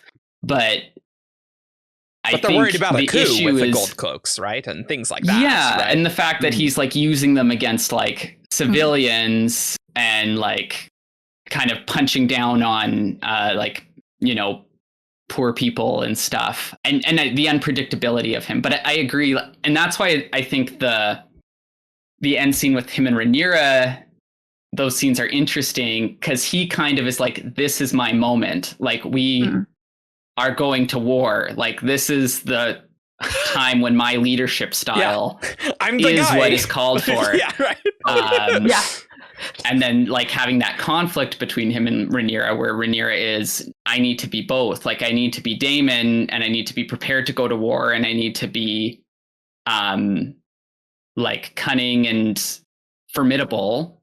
Like I need to be the Rhaenyra who faced down Daemon over the dragon egg. But I also need my father's wisdom to like hold that as a like last resort. Yeah. It's cool. It really is. And I think that you're right, Jess, though, that Otto is always prying at the king and Daemon. He's trying to drive them apart all the time. And the other time that really comes up is the whole heir for a day thing, when he brings that report back to the king, when, Daemon is at that bar and he kind of holds up and he does a toast, the heir to the day of the boy that died. And I think like when you don't see him say the words, which I love, because that sort of thing is that phrase could be a joke, or it can be like, a toast to a boy that lived only a day, like kind of the tragedy of an heir for only a day. And you hear it out of Otto Hightower's mouth, and it's the worst version of those words. It is not. Yeah. And Damon's whole posture in that scene leading up to it is he's not laughing. It's not a party. He's just had another failure with what's her face, Miss Arya, I think it was, and he's giving a toast, and he's not laughing. He's not making it. It's a sad moment in my read of that scene. Ooh, that's interesting. Yeah. This makes me just want to rewatch the whole show just to see all the subtext. Is so interesting. What's also interesting, what I'm thinking of that is the comparison then to Rhaenyra, because Otto does the same thing. Like he tries to drive a wedge between Viserys and Rhaenyra. And so with Daemon, he brings the heir for a day and it collapses the relationship. With Rhaenyra, he brings the like rumors of her like sleeping with Daemon. But then Viserys is like, but then Viserys is like, whereas for Daemon, he trusts Otto and, banishes or like, cuts Daemon off. When it comes to his own child, to Rhaenyra, he's like, no, Otto, you've gone too far. Yeah. And it's interesting that Otto is like kind of, I hadn't thought of this before, but he's basically doing the same thing he did to Daemon to Rhaenyra. Yeah. And just underestimates the like father-daughter bond. He totally does. Screw Otto. And what I get out of the show is screw Otto, screw Kristen Cole. Like, the two people actually, you shouldn't screw Kristen Cole, honestly. Yeah, that's a bad choice. And also pour one out for the best hand of the king ever, Lionel Strong. Seriously, a loyal man who only gave Viserys good, consistent, non-personally motivated advice. And the second he had a personal conflict, tried to quit. And then he died. And then he died for his pains. But so I wanted to touch on Daemon and Laena's relationship before we move on, because I found it really interesting and fascinating, because I really felt like he cared for Laena and for his two children. And there's just some really interesting scenes that come up. Like when Laena's trying to give birth, he is there. He is in the room with her and like seeing her in pain. And it's another parallel to the first episode where Viserys is talked to by the Maesters, like, we either like cut her open or she dies. And like Daemon is given the same question and he doesn't answer it. And like I took that as like he was basically like saying like don't cut her open. And of course Laena then goes and has her own death by her own means. But I found that really interesting because I think it really affected Daemon and really colored how he acts going forward. And we were talking before about times that he would be a good hand of the king. And I think like after his relationship with Laena, like he has calmed down quite a bit. Like he is still an agent of chaos, but he's not as unpredictable, I think, as he is at the beginning. Like he's had some more years, he's had some more wisdom, he has grown up a bit. And I think he would have made a really good hand of the king at that point. But moving on further from that, we have episode 10, where Rhaenyra. I forgot her name. Rhaenyra goes into labor. And I've seen like 3 or 4 different interpretations of this scene online, and it's fascinating to me. I love reading different interpretations of scenes, but the fact that Damon doesn't go to Rhaenyra when she is in labor, and like she's actively calling out for him, and he's not going to her, like he's planning this war instead. And watching that scene, all I could think is like him being in that room with Laena when she's not able to give birth and she is going to die and there is nothing he can do. And that meaning that he can't be in the room with Rhaenyra, because what if it happens again? What if he has to go through it again? And he's just got like that avoidance thing now, where it's like, oh, this thing is going to cause me pain, so I avoid it as much as possible so it doesn't do that. And that was just such an interesting scene to watch, because I could feel the pain from it. And I've seen a couple of different interpretations online that aren't this one, but that just really stood out to me, because his reactions and relationships with Laena in the early episodes was something that really stuck with me, and the way he interacted with her and with her, like with his kids. So yeah, I think that really changed him and really affected him going forward. Yeah. I do think he cared for Laena quite a bit. I don't know. I think he might have held a candle for Rhaenyra even still, but I do think that there was love there, and you could see it. I like that interpretation that he doesn't want to be in the room, and I feel like part of it is too, like, planning the war is something he can do. He can man the guards. He can send the dragons out. He can make sure that Otto doesn't send a party ashore and assassinate her, as Otto tried to do earlier. But he can't save her. He can't do that. And he also knows that she might say to him, Damon, don't start this war. And he's like, I really want to start this war. So I'm going to do what I can do. And I'm just going to avoid this for now. Yeah. I'm going to do the thing I feel powerful doing, not the thing that I'm going to feel powerless during. And like from Rhaenyra's perspective, that scene I think is a really cool callback to the first scene after the time skip, when she's, again, like she needs to be in the room when Alicent is seeing her son for the first time, because she needs to be holding Alicent accountable. And once again, we have like this, birth motherhood situation where there's a room where all this stuff is happening and she can't be in it. And even in that scene after she gives birth, she goes to the small council meeting right after, and her milk comes in, and it's this big like embarrassment, right? And it's like this tension of her, right, trying to prove that being a female leader in this society can work. And it her like struggling with that because of how people treat motherhood and stuff in that society.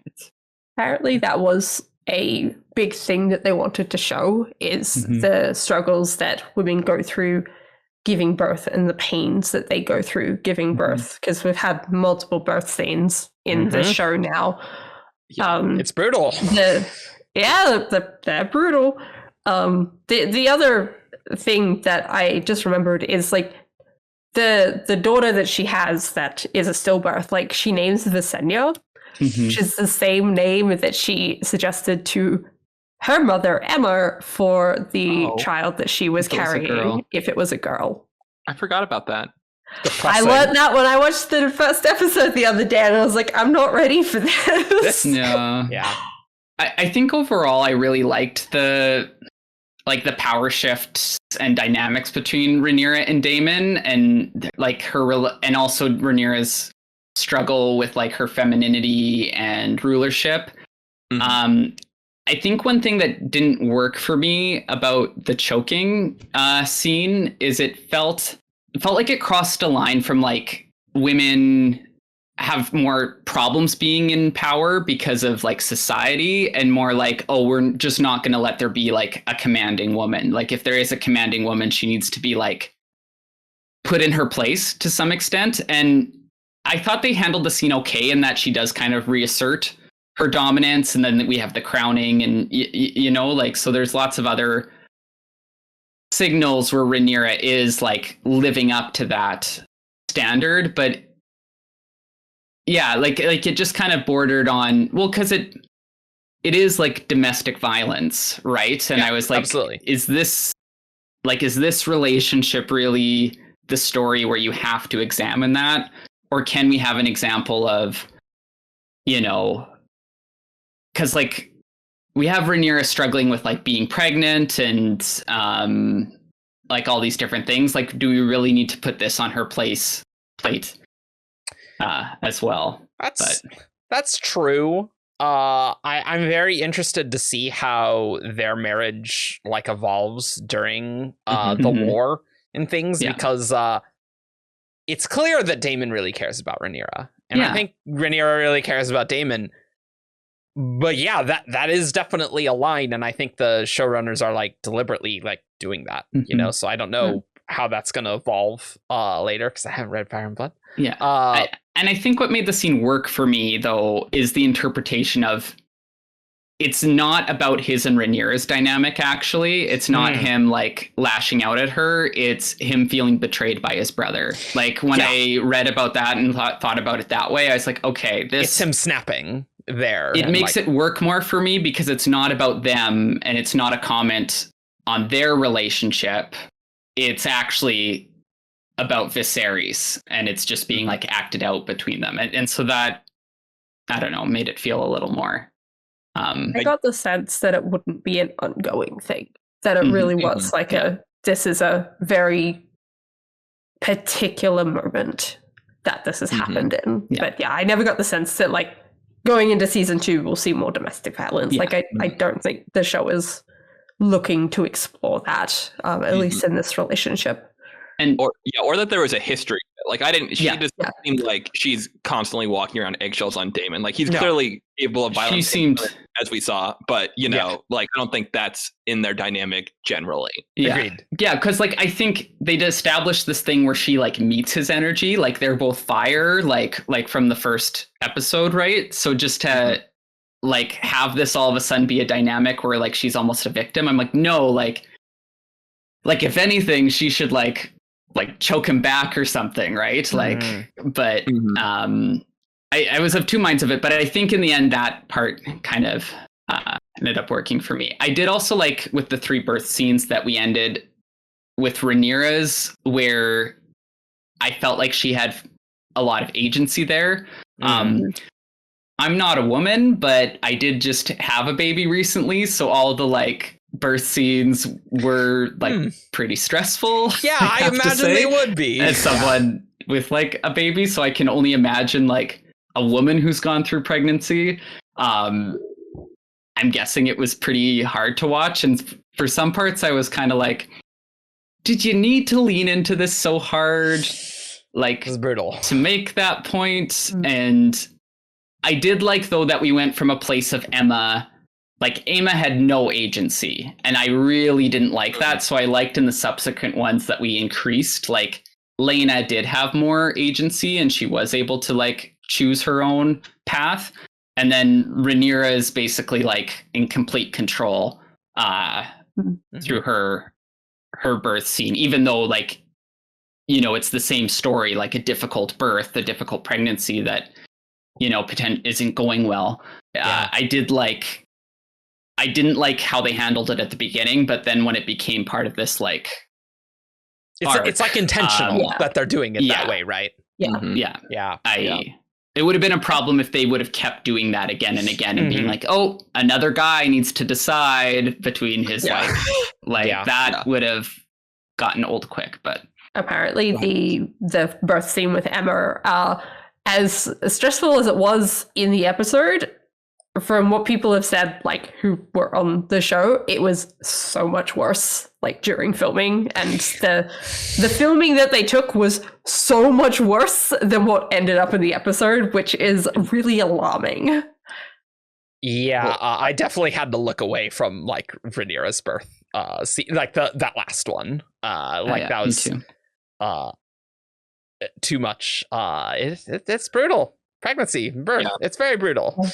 I like that it's intentional, at least. Yeah, it is intentional. David? Yeah, I was going to say, I do think that you can, I think you can quibble with, or not quibble, but you can like make statements about like the extent to which what you want to show, like how much violence. But I do think it does do a good job of highlighting how comfortable we are with just the casual violence of Game of Thrones versus this. Like it is something that they have like, we see people chop heads off, like especially the tourney versus Emma's birth. Like that was, pretty standard Game of Thrones violence, which I also don't enjoy. And you're like, man, it's so much harder to watch Emma's birth though for some reason. Yeah. Whereas like Chad chopping down whatever. Society. Game of Thrones, who cares? Yeah.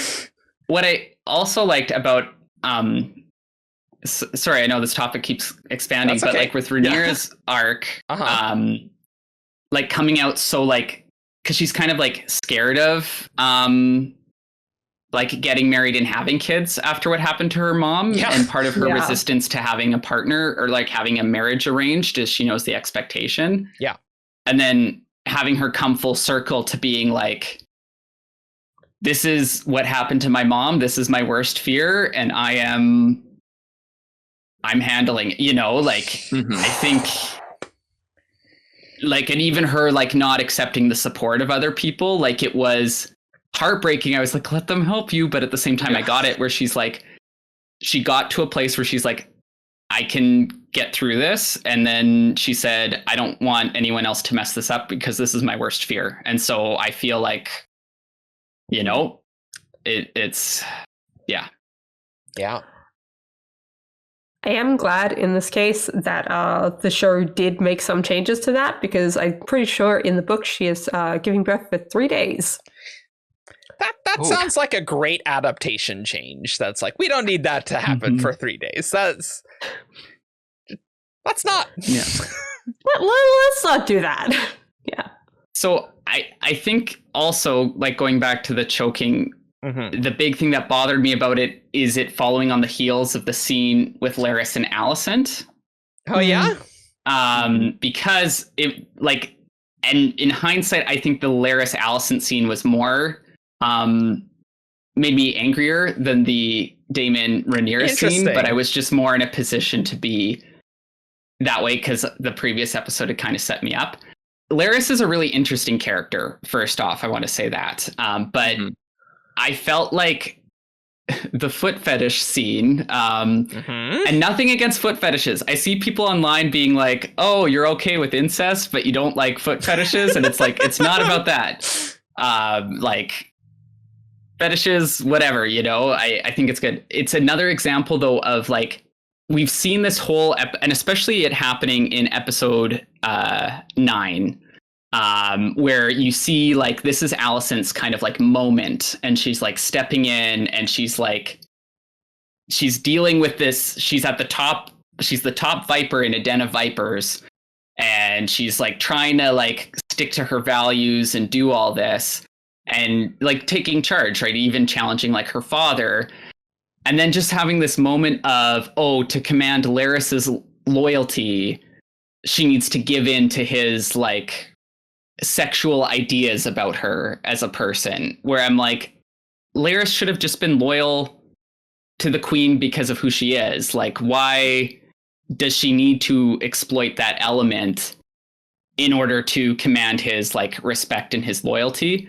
Especially when I really liked how they had developed their relationship, like up until that point of him like kind of being in her corner and pushing her boundaries a bit in terms of, if you want me to do whatever to get you what you want, I will do it, And then to just have it come down to, but only if you show me your feet. I thought it kind of like. So I have a lot of thoughts about that scene, because there's a lot of discussion about that one. And I got to be honest, I think that was a good scene. Like, I can understand the discomfort, and I totally see what you're saying, Matt. But and I will say, I liked how the scene was constructed, like her gradually, like from a film standpoint, it was filmed very well. I thought it was well done. I mean, everything is filmed very well in this show, I feel like except maybe the darkness where I literally can't see what's happening. That's less great. But other than that, it really showed how their relationship has gone. And to me, I interpret this as Alicent knows Laris. Laris? How the fuck? Laris. Laris. Laris. Okay, thanks. Mhm. Alicent knows that Laris is like really dangerous. And like it is so important that he is at her command, that she is willing to do this to make that happen. And so that is my interpretation, that like he will just burn Harrenhal and the Strongs not even under a direct order. And so like Alicent needs to keep a really tight leash on this extremely dangerous person. And to me, that makes a lot of sense personally, that it could evolve that way. I agree that it is distressing and disturbing, but I guess that's just what I expect from Game of Thrones, just from osmosis and hearing about it. So I'm like, that makes sense. Yeah, but I think the issue is how gendered it is. It's like, sure, say, move ahead a generation, and it's, Jace versus Aegon, and Larys. You're needing to ensure Larys's loyalty. I'm pretty sure they wouldn't put a male character in that position where, as an example of them doing everything it takes to keep this person on the leash. That's fair. It also just helps with like, Larys is not trustworthy or good, and he's very skeevy. So like it adds to that character development for sure, I think, and reinforces it. Well, but that's another, like, we're equating like, so he like has a disability, and then we give him this like fetish, and then we're kind of equating that with like he's not a good person. Sure, that's fair. That's understandable. Like it's like, oh, this is a creepy guy with a bad leg, and he's also creepy because he doesn't have like vanilla tastes.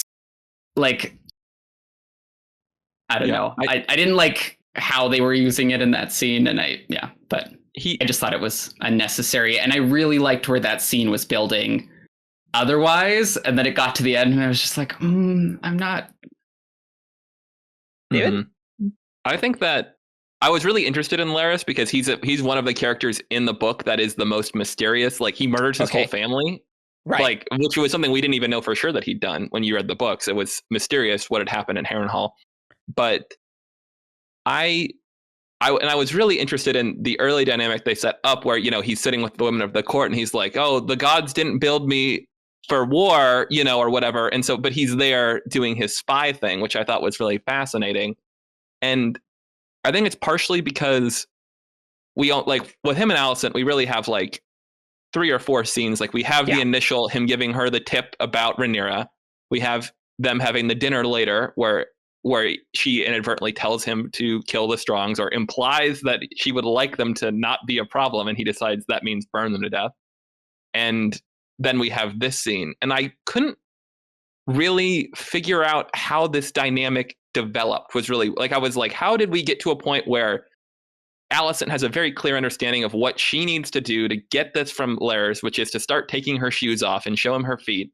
And it really felt like she, like, unlike anyone else in any other character she was interacting with in that episode, like, she was in his power in that moment. And I didn't understand how that dynamic came to be. And like, she's got in a lot of other ways that she could potentially get him to do what she wanted him to do. And like, maybe it is what, like, the way Eric views it, where she is, a little fearful of him in a way that she isn't of other people. But I needed a little more to build this out if that's the way they were going. And I do think there's a risk of what Matt was saying, where he's, he is disabled, he's got some taste, and he's a terrible person. So all of that's kind of getting lumped into one character.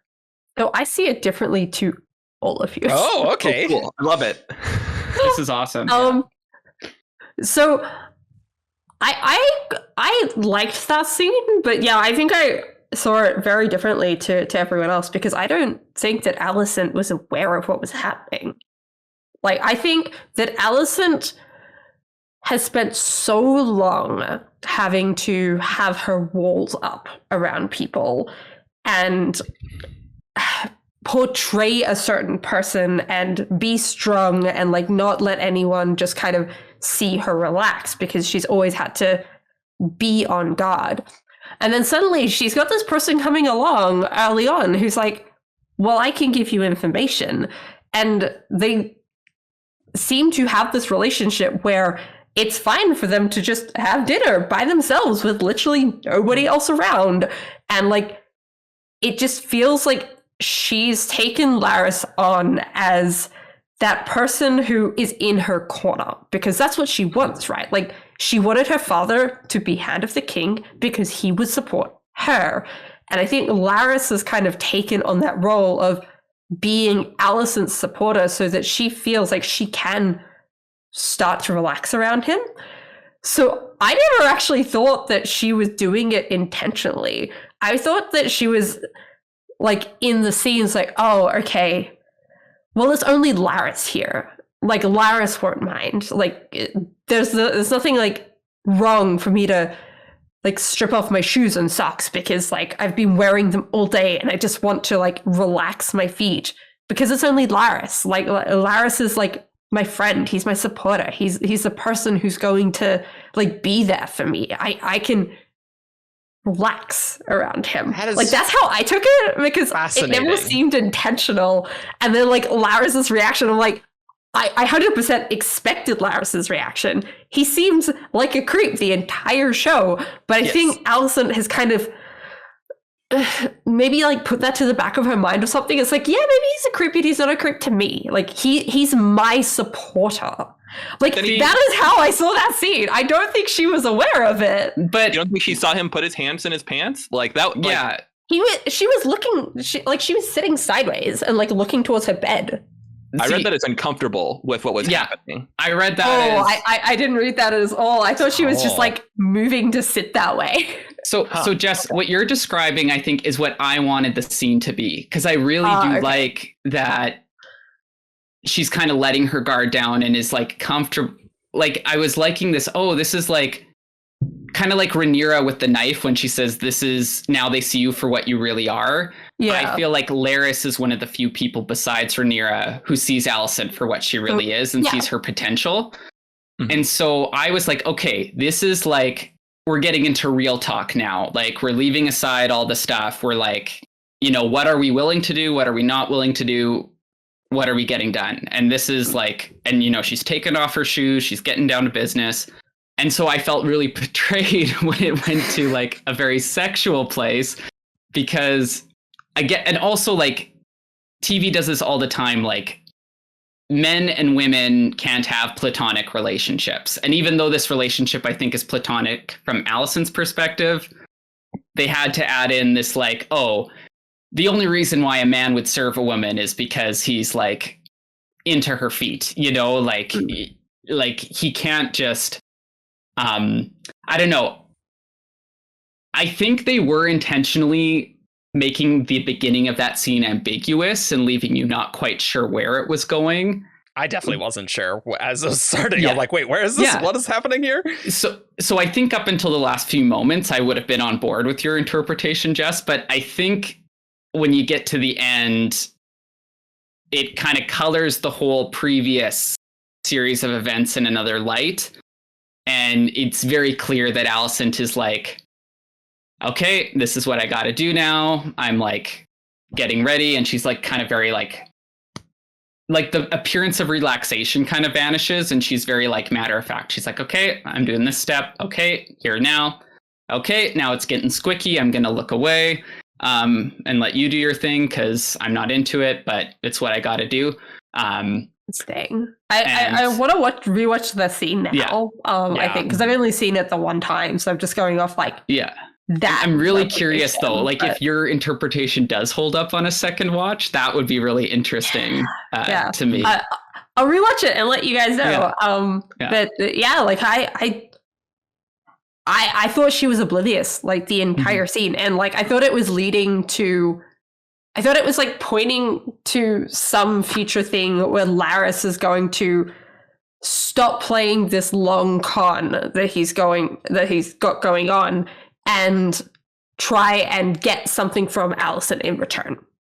because I think he's been inching his way in to then get whatever it is he wants. And I think part of what he wants is like to be close to the crown so that he can do whatever he wants and get away with it. But I think he wants more from Alicent as well. I just didn't think that she was super aware of it. Like maybe she is in the back of her mind, but is kind of like trying to ignore that. But yeah, I didn't think that she like was aware in that scene. It's so interesting.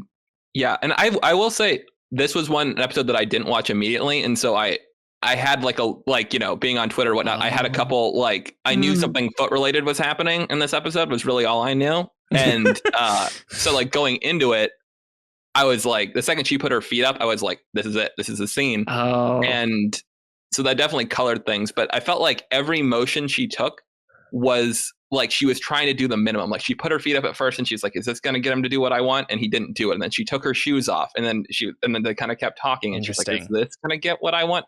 And it just felt like she was doing as little as she possibly, negotiating basically. Yeah. And I do think that part of it I wonder is like, if she feels like she's in his power because he's done this thing with the Strongs that she would be horrified to be associated with. And so he told her, I feel you'll reward me for this in due time. And I'm like, is this a part of that reward? Like, Maybe. Is this how she views it?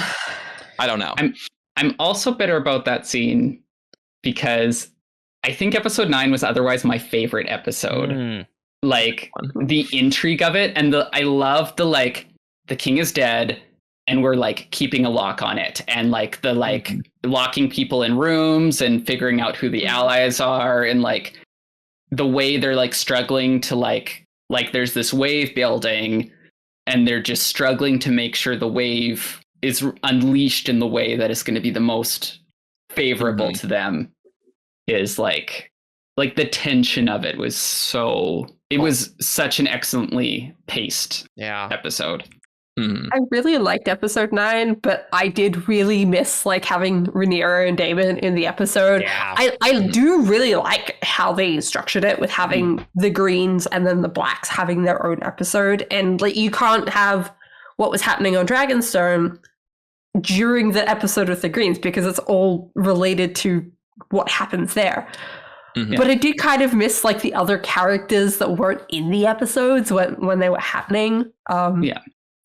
But they did kind of make their absence a character in and of itself. You know what I mean? It was very even though they were absent, it was the question of when are they going to find out? How are they going to find out? How are they going to react? Was the dominating, one of the dominating tensions in the episode. But yeah, I did miss seeing their faces. Oh yeah.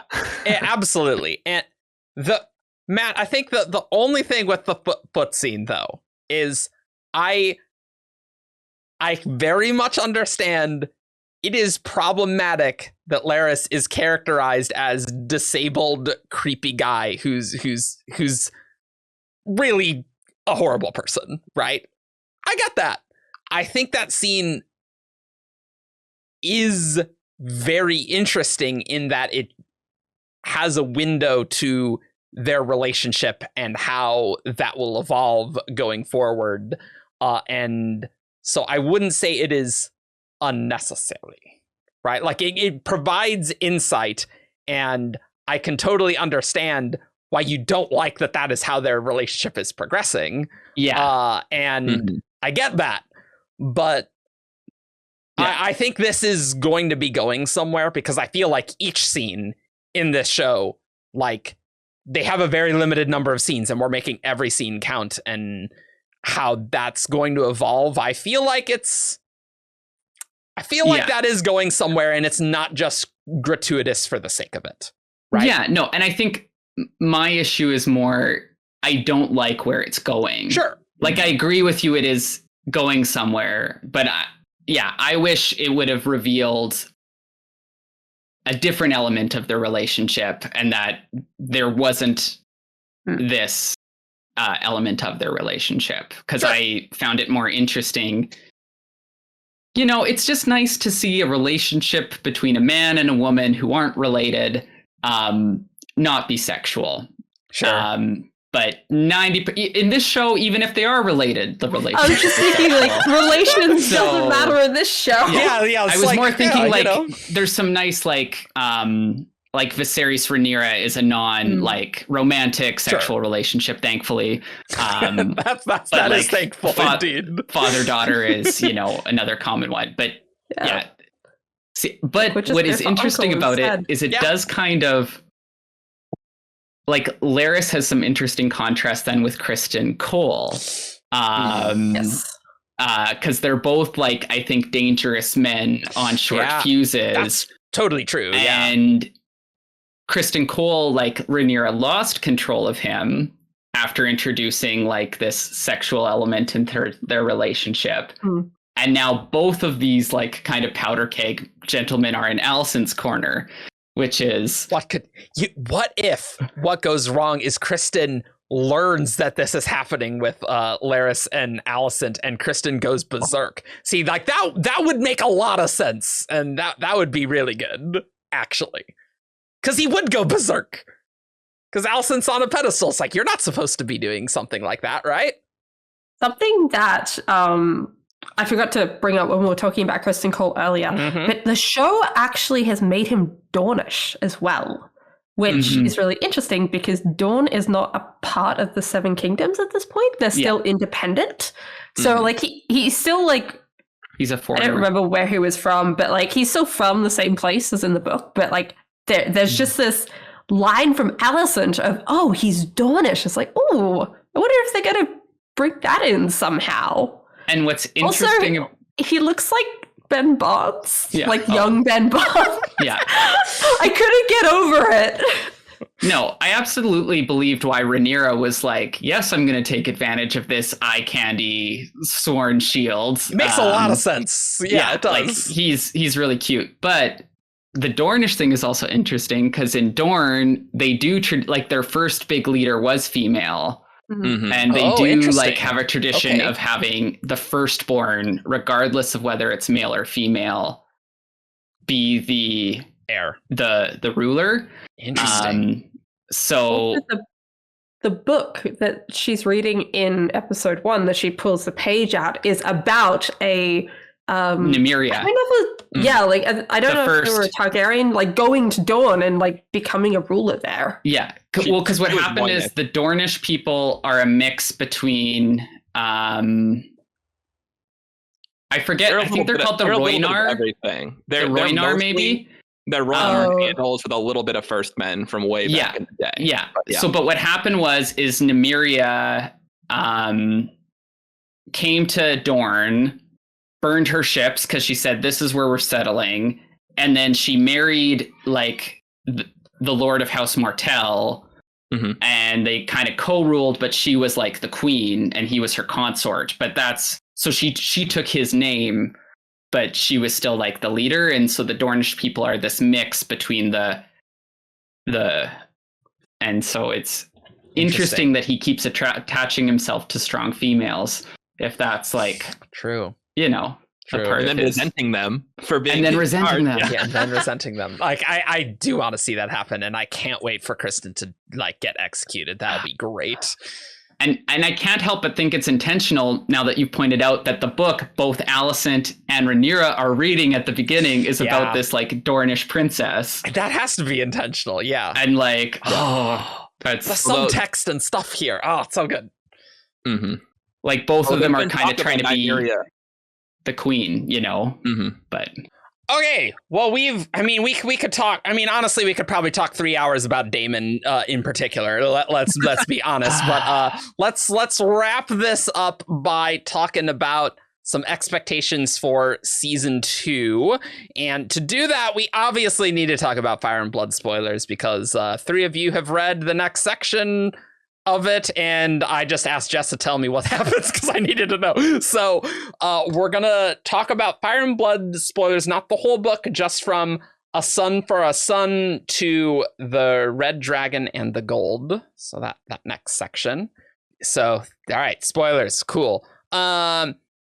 Yeah, definitely seems like the next section has lots of dragon battles and excitement, and this last season was all set up, and then we're gonna get like all action and stuff. So I was messaging David earlier this week because I'm reading the book at the moment, and he said to let him know what I thought. I thought I was ready when I got to the end of like what the show had covered. I thought I was ready for what was coming. I was not ready. I was not ready for what happened next, because holy crap. There's some... Just remember, folks, we're all rooting for our favorite warlords here. Nobody's a good person. No. Just pick your side and root for your favorite warlord. Well, that's what I was thinking earlier when we were talking about how they put effort into like making Alicent's side more sympathetic. Like, they also make Rhaenyra's side more sympathetic. Like, I think in the book, Rhaenyra I think her similarities to Daemon are more prominent in the book. She's a lot more bloodthirsty. Yeah. Needless to say, when Jess said Rhaenys battle against Aemond and Aegon, a 3-way dragon battle, I'm like, oh yes. And because like really Luke's dragon, he doesn't know what the hell he's doing. So like Rhaenys fighting though, like that'll be awesome. I really liked the setup for that, because here, like, one of the things the show did so good is the dragons are always kind of in the background. And it's like, oh, this is this fun, like, status symbol that the Targaryens have. These, like, cute, like, things. But it's like, you know, but then, like, Rhaenys escaping first. It's like, Alicent, like, you're in over your head. Like, Targaryens are different. And we're not just, like, your regular lords. We're lords with dragons. And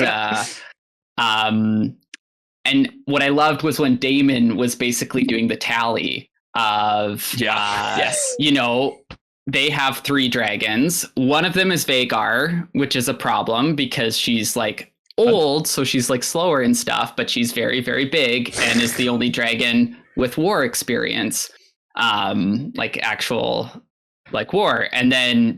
But then they have Vhagar and 2 younger dragons, and then the like blacks have like, and he lists like blah blah blah blah blah blah blah blah blah blah. A lot. And I'm going to the wiki and like being like, oh yeah, that dragon, yeah, okay, yeah. And then he's listing like the dragons that don't have riders yet, that they could like potentially find a rider for, and it's like very exciting.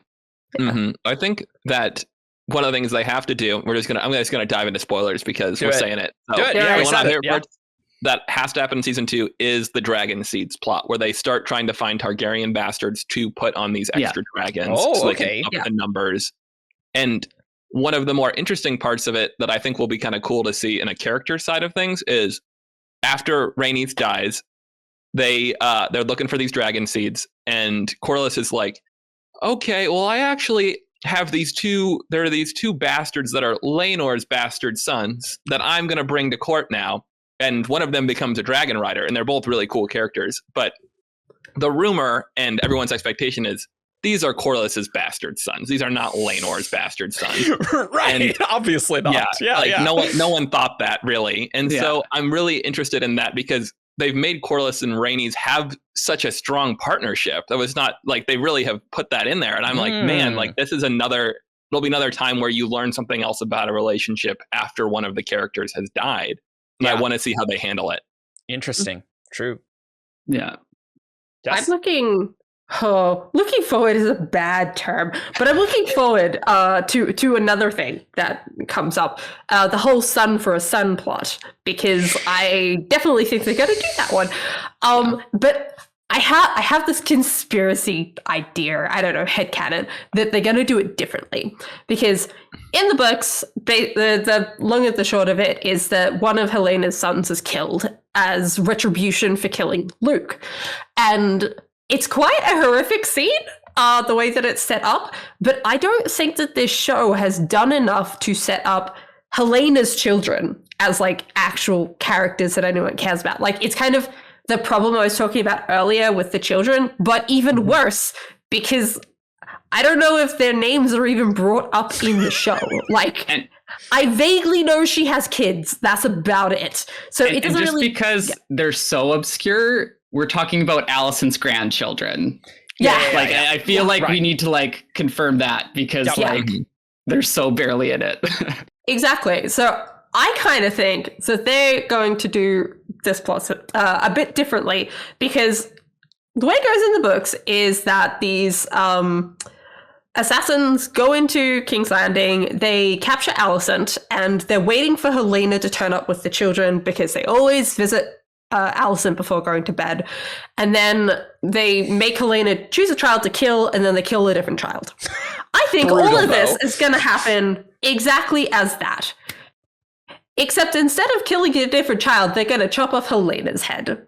Because I think that's going to have a bigger impact on the audience. And I don't think Helena has much to do after this particular scene in the book. She kind of is just sad and crazy for the rest of the book and doesn't do anything. As far as I'm aware, like I haven't actually finished like past anything that we're talking about, but she doesn't seem to do anything.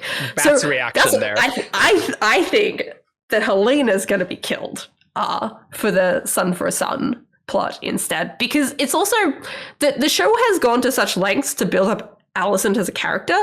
This is not Rhaenyra versus Aegon. Like, that's not what this show is set up. This is Rhaenyra versus Alicent. Alicent cares. She cares about her grandchildren, but like as show watchers, like Helena is much more of an important character to Alicent than any of her grandchildren are. So I think they're gonna kill Helena because it will have a bigger impact on Alicent and on the watchers. So that's my headcanon. That would be a really cool idea, and I'd be interested to see, because like Helena, a lot of her like mumblings, right, are actually prophetic. Right. Like, and a lot of them are correct as well. Yeah. Like she predicted Aemond losing an eye, and I went through like a list earlier of like some of the things. So I'm curious if they are making that change, if they've already like seeded it, or if they will seed it early in the next season, in some of her, random things that she says. Yeah, I don't want to lose the prophecy thing. Like that's why I resist the idea, because I love what they're doing with her, and I'm like, no, I want more of her like random cool little prophecies. So I think it would work, Jess. I think it's a good idea. I do think it would be possible to kill the children off and not make it not make you sad about it because of the children, but more sad about it because of what it does to Helena or what it does to Alicent. Because I do have a lot of sympathy for Helena. She seems like a decent person in a terrible situation. Yeah, seriously. But that's basically how she's been branded online. Yeah. She's in a tough spot. And the other thing that I am a little less sure of, like they could make it work for sure, but like the way it's set up is like, they say like, okay, choose someone to die. She chooses one and they kill the other one and goes like, your mother wanted you to die, to the survivor. And that could work. But I'm trying to like imagine Alicent's children. And I'm like, so is it, she says, kill Aemon and then they kill Helena instead? Or is it they kill Aegon and she says, and they kill Helena instead? So when I was thinking about it, I was still thinking the grandchildren. Like it's still choose a grandchild to die, or Helena is still choosing a child to die. But then they just chop off Helena's head. Oh, I see that. Okay, because not like Alicent's kids, but like Helena's kids still. Like the scene is still set up the same, just a different person dies. I see. Okay, because I was like, I just can't see Aemon being in the room, even if he's disarmed, and like letting that happen. No way. I agree. I fully agree. Yeah, and I will say too, I love, because it's called, these two assassins are called Blood and Cheese, and one of them is called Cheese because he is a rat catcher, and that's how he knows how to get through the secret passageways in the Red Keep. And so all the rats you're seeing in season 1, in addition to probably being thematic, they have a rat problem, and this guy is a rat catcher who works at the Red Keep. Okay, that's really cool. I really like that. Oh, foreshadowing. Oh, so great when showrunners foreshadow things. I was going to make a joke that he's Spencer, but okay. From Skyward. I think it's going to be tricky, given all the crazy crap that I've heard happen, to get some good character development and stuff, because it seems like it's gonna be a lot of action. I think they did a lot of the character work this season. True. And the other tricky thing, though, is they're going to, depending how long this goes, is they're going to have to start setting up like the next generation, right? Like how they started to develop the kids. All of a sudden, like we were talking about, like Helena has kids and like, you know, like, Right. and obviously the Targaryen line continues somehow. So Right. like if, And Rhaenyra depending has how younger far they children go, as well. like they need to start like kind of passing the torch and establishing they're going to have new characters coming up to establish. Yeah. So Well, Yeah. where do we Rhaenyra's think the children. season will end? I think that the season will end, and I think this is something you said as well, Jess, that it'll end with Rhaenyra taking King's Landing. Like that's a really reasonable spot, and it's kind of a big moment for she's outwitted Aemond. He's kind of taken the bait, and he's gone to Harrenhal thinking that he's going to fight Daemon, and he's wrong. Daemon and Rhaenyra have tricked him. And so that's a pretty good spot to be in for a season 2, especially since she's on the back foot in the end of season 1, you know? Yeah. Like And- I pretty much agree. Like I think it's probably gonna be Rhaenyra taking King's Landing. I could see them ending it at Red's Rook, I think it's called. The battle Rook's with Release. Yeah, Rook's Rest. And like just ending it there with the giant battle, Release being awesome, but then Aegon being injured and Aemond taking over, and like that being the end of the season. Yeah. But I actually think it's going to end with like Rhaenyra taking King's Landing. I don't think there's quite enough there to end at that point. So Yeah. especially when this season was so much setup, I think they could tell a really tight story. Like, because they're already setting up like taking King's Landing has to be our like priority in like Rhaenyra's war councils in the last episode. So I think having a really tight story where whatever else is happening, our goal is King's Landing, and then the finale being finding out, you know, who ends up with this, like who's successful at this stage of the war. Yeah. I think that would be a clean, tight arc. So it'd be a clean ending. I'm just so excited to see season 2 because I wanted a few more heads to roll in season 1. So I'm glad from what happens. Yeah, you just can't do. It's just all going to be conflict from here. So you kind of have to end it here, right? So it makes sense. Yeah. But well, and not just the people, like, you know, in Daenerys's time, there is no dragons. And one of the things that's blamed for there not being dragons is this war.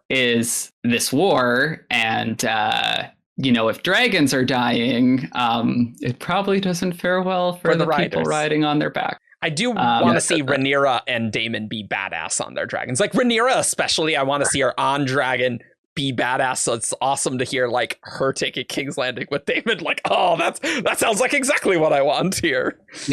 I will not say more because it's past the scope of our spoilers, but Daemon has one of the most badass dragon fighting moments that I think occurs in any character at any point ever. So it's so good. I know exactly what you're talking about. Yeah. I think I've heard the name of this battle because it's been mentioned a lot online. I probably have. It's got a good name. Yeah, it's very good.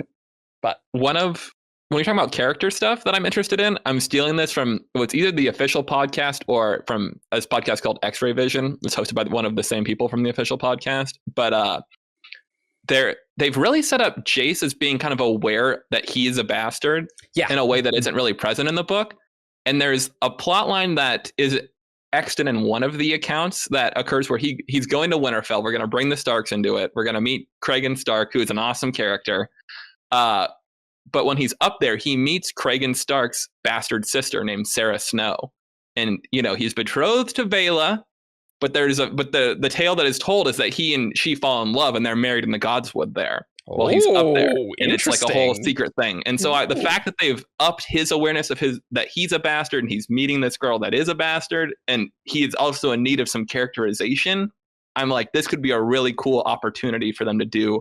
And like, you know, you tie somebody to a Stark and you're like, they just got even cooler. Now they're married to a Stark, you know, it just gets better. I feel like episode 1 will be like going to Winterfell and like seeing that because they like, I thought that was going to happen in episode 10, but it's like, oh, then it ended like, okay, well, clearly we're going to have a whole new cast of people at Winterfell, right? Mm-hmm.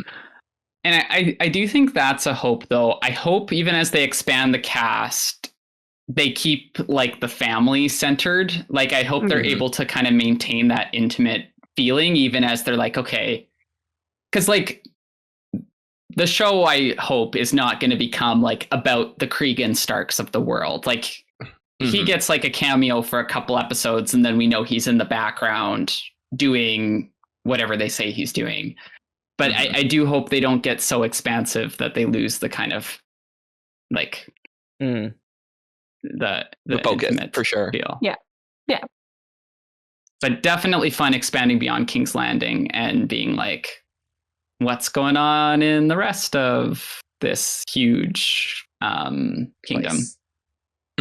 Yeah, there is I'm really excited for the Riverlands. There's some cool plots there. The House Blackwood, which we saw with that little boy who killed that guy during Rhaenyra's her like progress looking for a husband. He's from House Blackwood, and there's a boy lord there who and him and his sister are pretty relevant characters. And I'm like, okay, I'm ready to see Bloody Ben and Allie Blackwood start kicking butt in the Riverlands. Like, I can't, but it's hard to balance that with making it too big.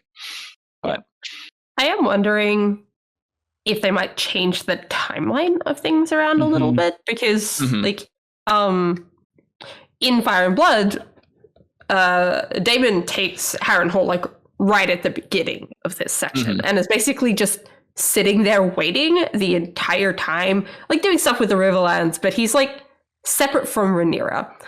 And I don't think they're gonna have an entire season where like the kind of the two main characters-ish are separated from each other, which makes me just wonder if they will push the Riverlands and Harrenhal thing back a little bit and maybe do it, say, episode 5, episode 6, and then build that up so that it leads into the end of the season. I could see that. Harrenhal's always a little anticlimactic because it's like a huge castle, but there's always like 7 people living there. So people just show up and like take it, and they're like, okay, you know. Yeah, it seems like such a non-event. It's just like, I'm here now, it's mine. Well, and it's the hubris castle too. So it's like, oh, someone's in Harrenhal, they're gonna get like defeated. Like it's like a running.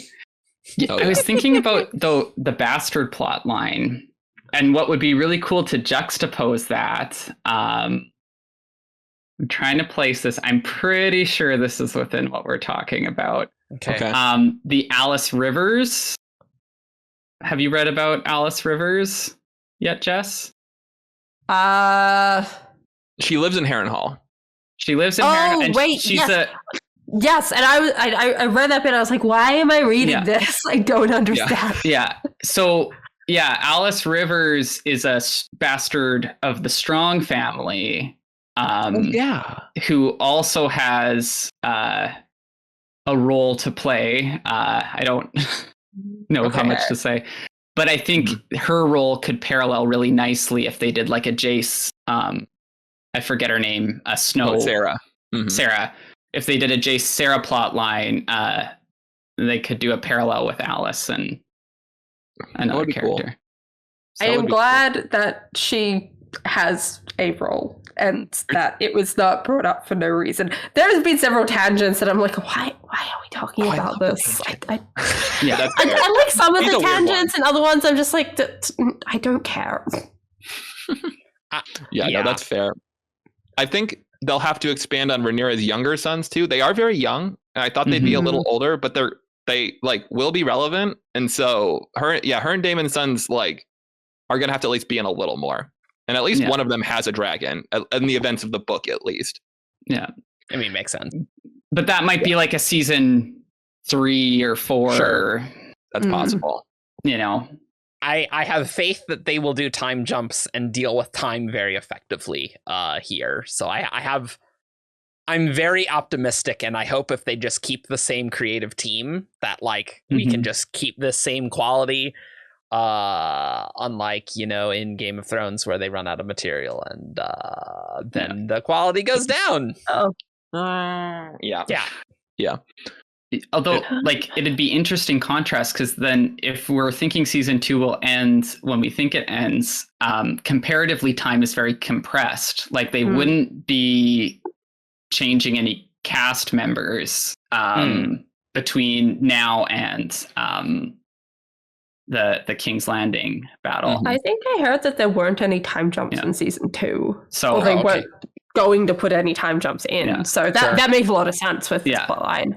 Yeah, I mean, that makes a lot of sense, because it's like they're setting up this phase of the war, and it's like, we got to do that right now, you know? Yeah. Mm-hmm. I can very much see them focusing on like the boss's plotline and Jace in particular when he goes to Winterfell and all of that. If they build that up to then have the battle at, like near the end where he dies and like his dragon drowns. And like, I think I could definitely see them focusing on that to really build him up as a character for people. Yeah. And he's supposed to when he finds out that Luke has died, like, I think the book says he swore like a terrible oath. Like, there's a lot of drama like in Jace's character, like going forward, that they could really like play him up this season and do some cool stuff with him, I think. That sounds very interesting. Yeah. Kind of what they did with Robb Stark in season 2 onward of Game of Thrones. Like, Robb became a lot more interesting after Eddard's death. I could see them doing something similar for Jace. Yeah, I know. I don't think it'll happen. My visualization is like the first episode being just Jace going north, and then it ends with him finding out about his brother, but I don't think they would keep the entire cast out of an episode. Like, that doesn't actually compute. Especially for a season starter. Especially, you need to check in with everyone. Yeah, they could start with Winterfell. Like, they probably won't do things where like we have entire episode in Winterfell. Like, we're probably going to be cutting around for like a lot of people, and it'd be pretty ensemble-y. Yeah. One thing I'm curious to see what they end up doing is after the Battle of Rook's Rest, where Meleys dies, and so does Rhaenys. Aegon ends up off screen for a very long time. Like, people just don't know what he's up to. They don't know where he is. He's been hurt, but they don't know a lot. And I'm curious if he's going to disappear from the screen, or if we're going to get what Aegon's up to on screen. Because when he shows back up, it is very relevant and it's surprising. But I don't know how they'll handle that, if they'll show us what he's doing or if they won't. It could be fun to play with some ambiguity on, like, because the book kind of does that, right? Like, plays with the ambiguity of, is he coming back or not? Definitely when they take King's Landing and they're like, Aegon's gone! It's like, oh, okay, where did he go? I didn't think he could walk. Like, that'll be very interesting, because I think after episode 9, we really have to delve into Aegon and how he is acting as king. Like, that's super important, I think. Absolutely. So that's very interesting. I want this now, but it's gonna take so long for them to do all the post-production on dragons. So I was like, okay, fine. I do want the 2024. And they're making an effort to make them like distinct and different too, which is the other, because like in Game of Thrones, like Daenerys has like 3 dragons that are born the same time, and they're 3 different colors. And one of them grows bigger than the other 2, but like it's like a nice little triangle.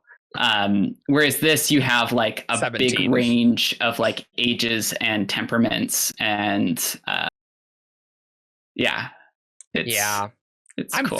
I'm fine waiting. But yeah, getting all the dragons to look distinctive. I feel like if we get a Stormlight adaptation, they'll be like, okay, we got to make all the shard plate look different. Like, oh, okay, good luck with that, you know? But probably dragons. The dragons look really good. The CGI in this looked like it just looked incredible and was incredible scene by scene. So I hope they just keep up the quality and we can have a winner that sticks the landing, you know? Yeah, I saw some people knocking the CGI in the first couple episodes, and I was like, I liked it throughout. But it looked good to me. I saw that as well. I mean, maybe it's because comparing the last episodes of Wheel of Time and some She-Hulk episodes, I'm like, no, this looks great. Like, looks incredible to me. No issues here with these dragons, but Hey. You're talking about dragons. I do think one of the things, like, this isn't necessarily, it's kind of a thing going forward. I'm curious to see how they develop the relationships between the dragons and the riders, because with Daenerys, it was very much like Drogon mostly just seemed to do what she wanted to, except for like that brief period of time in Marine where they kind of went wild. And in this, I think they've shown a lot more of the bond between the dragon and the rider. Like you see Cyrax screaming when Rhaenyra is giving birth and all this stuff. Right. And I think like there's really interesting things to see in there. Like when we see Jace's dragon, like Jace is clearly so afraid, and like the dragon is so afraid too. And he's like, there's just like that little gout of fire. Not Jace, sorry, Luke. Right. Lucerys, when he dies. And I know that Aemon didn't intend to kill Luke, but he did want to hurt he wanted to hurt him. And I do think that the dragons, like, they're their own individuals, but they're picking up on their riders' energy too. Yeah. And I want to see, like, Caraxes and Daemon are a great match, and you have to wonder how much of that is like flowing back and forth between whatever bond they happen to have. Well, and Vhagar, like, it's interesting, right? Because it's a wartime dragon, and so it's like it's picking up on Aemon's aggression, and it might be accurate to say, oh, when Visenya was this aggressive, she wanted me to bite something's head off. So yeah, that's what I did. Yeah, because I do think there's a lot of that, like, Luke's dragon is picking up on Luke's fear and all of that. And so, that'd be really interesting to explore. Dragon's in the title of the show, so I would like that explored. And so, yeah. I'm definitely looking forward to more dragons, because I enjoyed the dragons that we got in this season, but I can't remember who said it before. Like, a lot of the time, they're kind of just like in the background as a prop more than anything, instead of like doing something.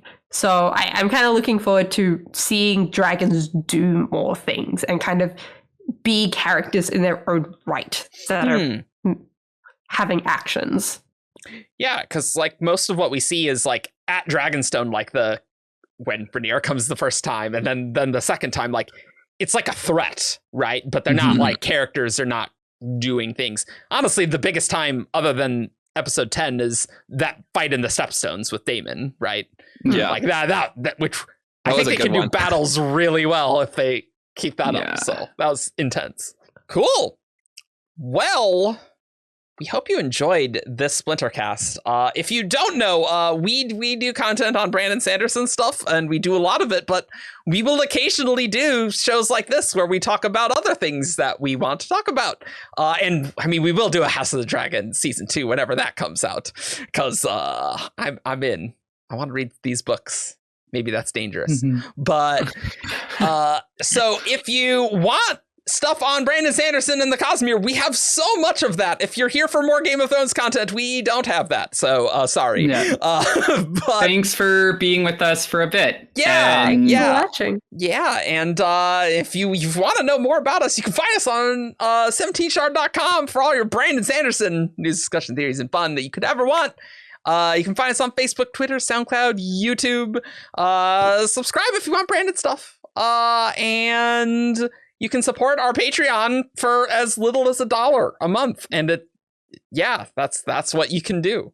And so this is our last podcast before the Lost Metals release. So that's really exciting. And so Lost Metal coming out really soon. It's weird, actually. So by the time this will be out, well, most of us on here will be at the convention or in Utah.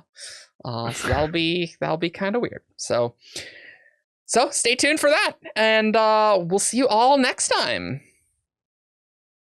Peace. Bye.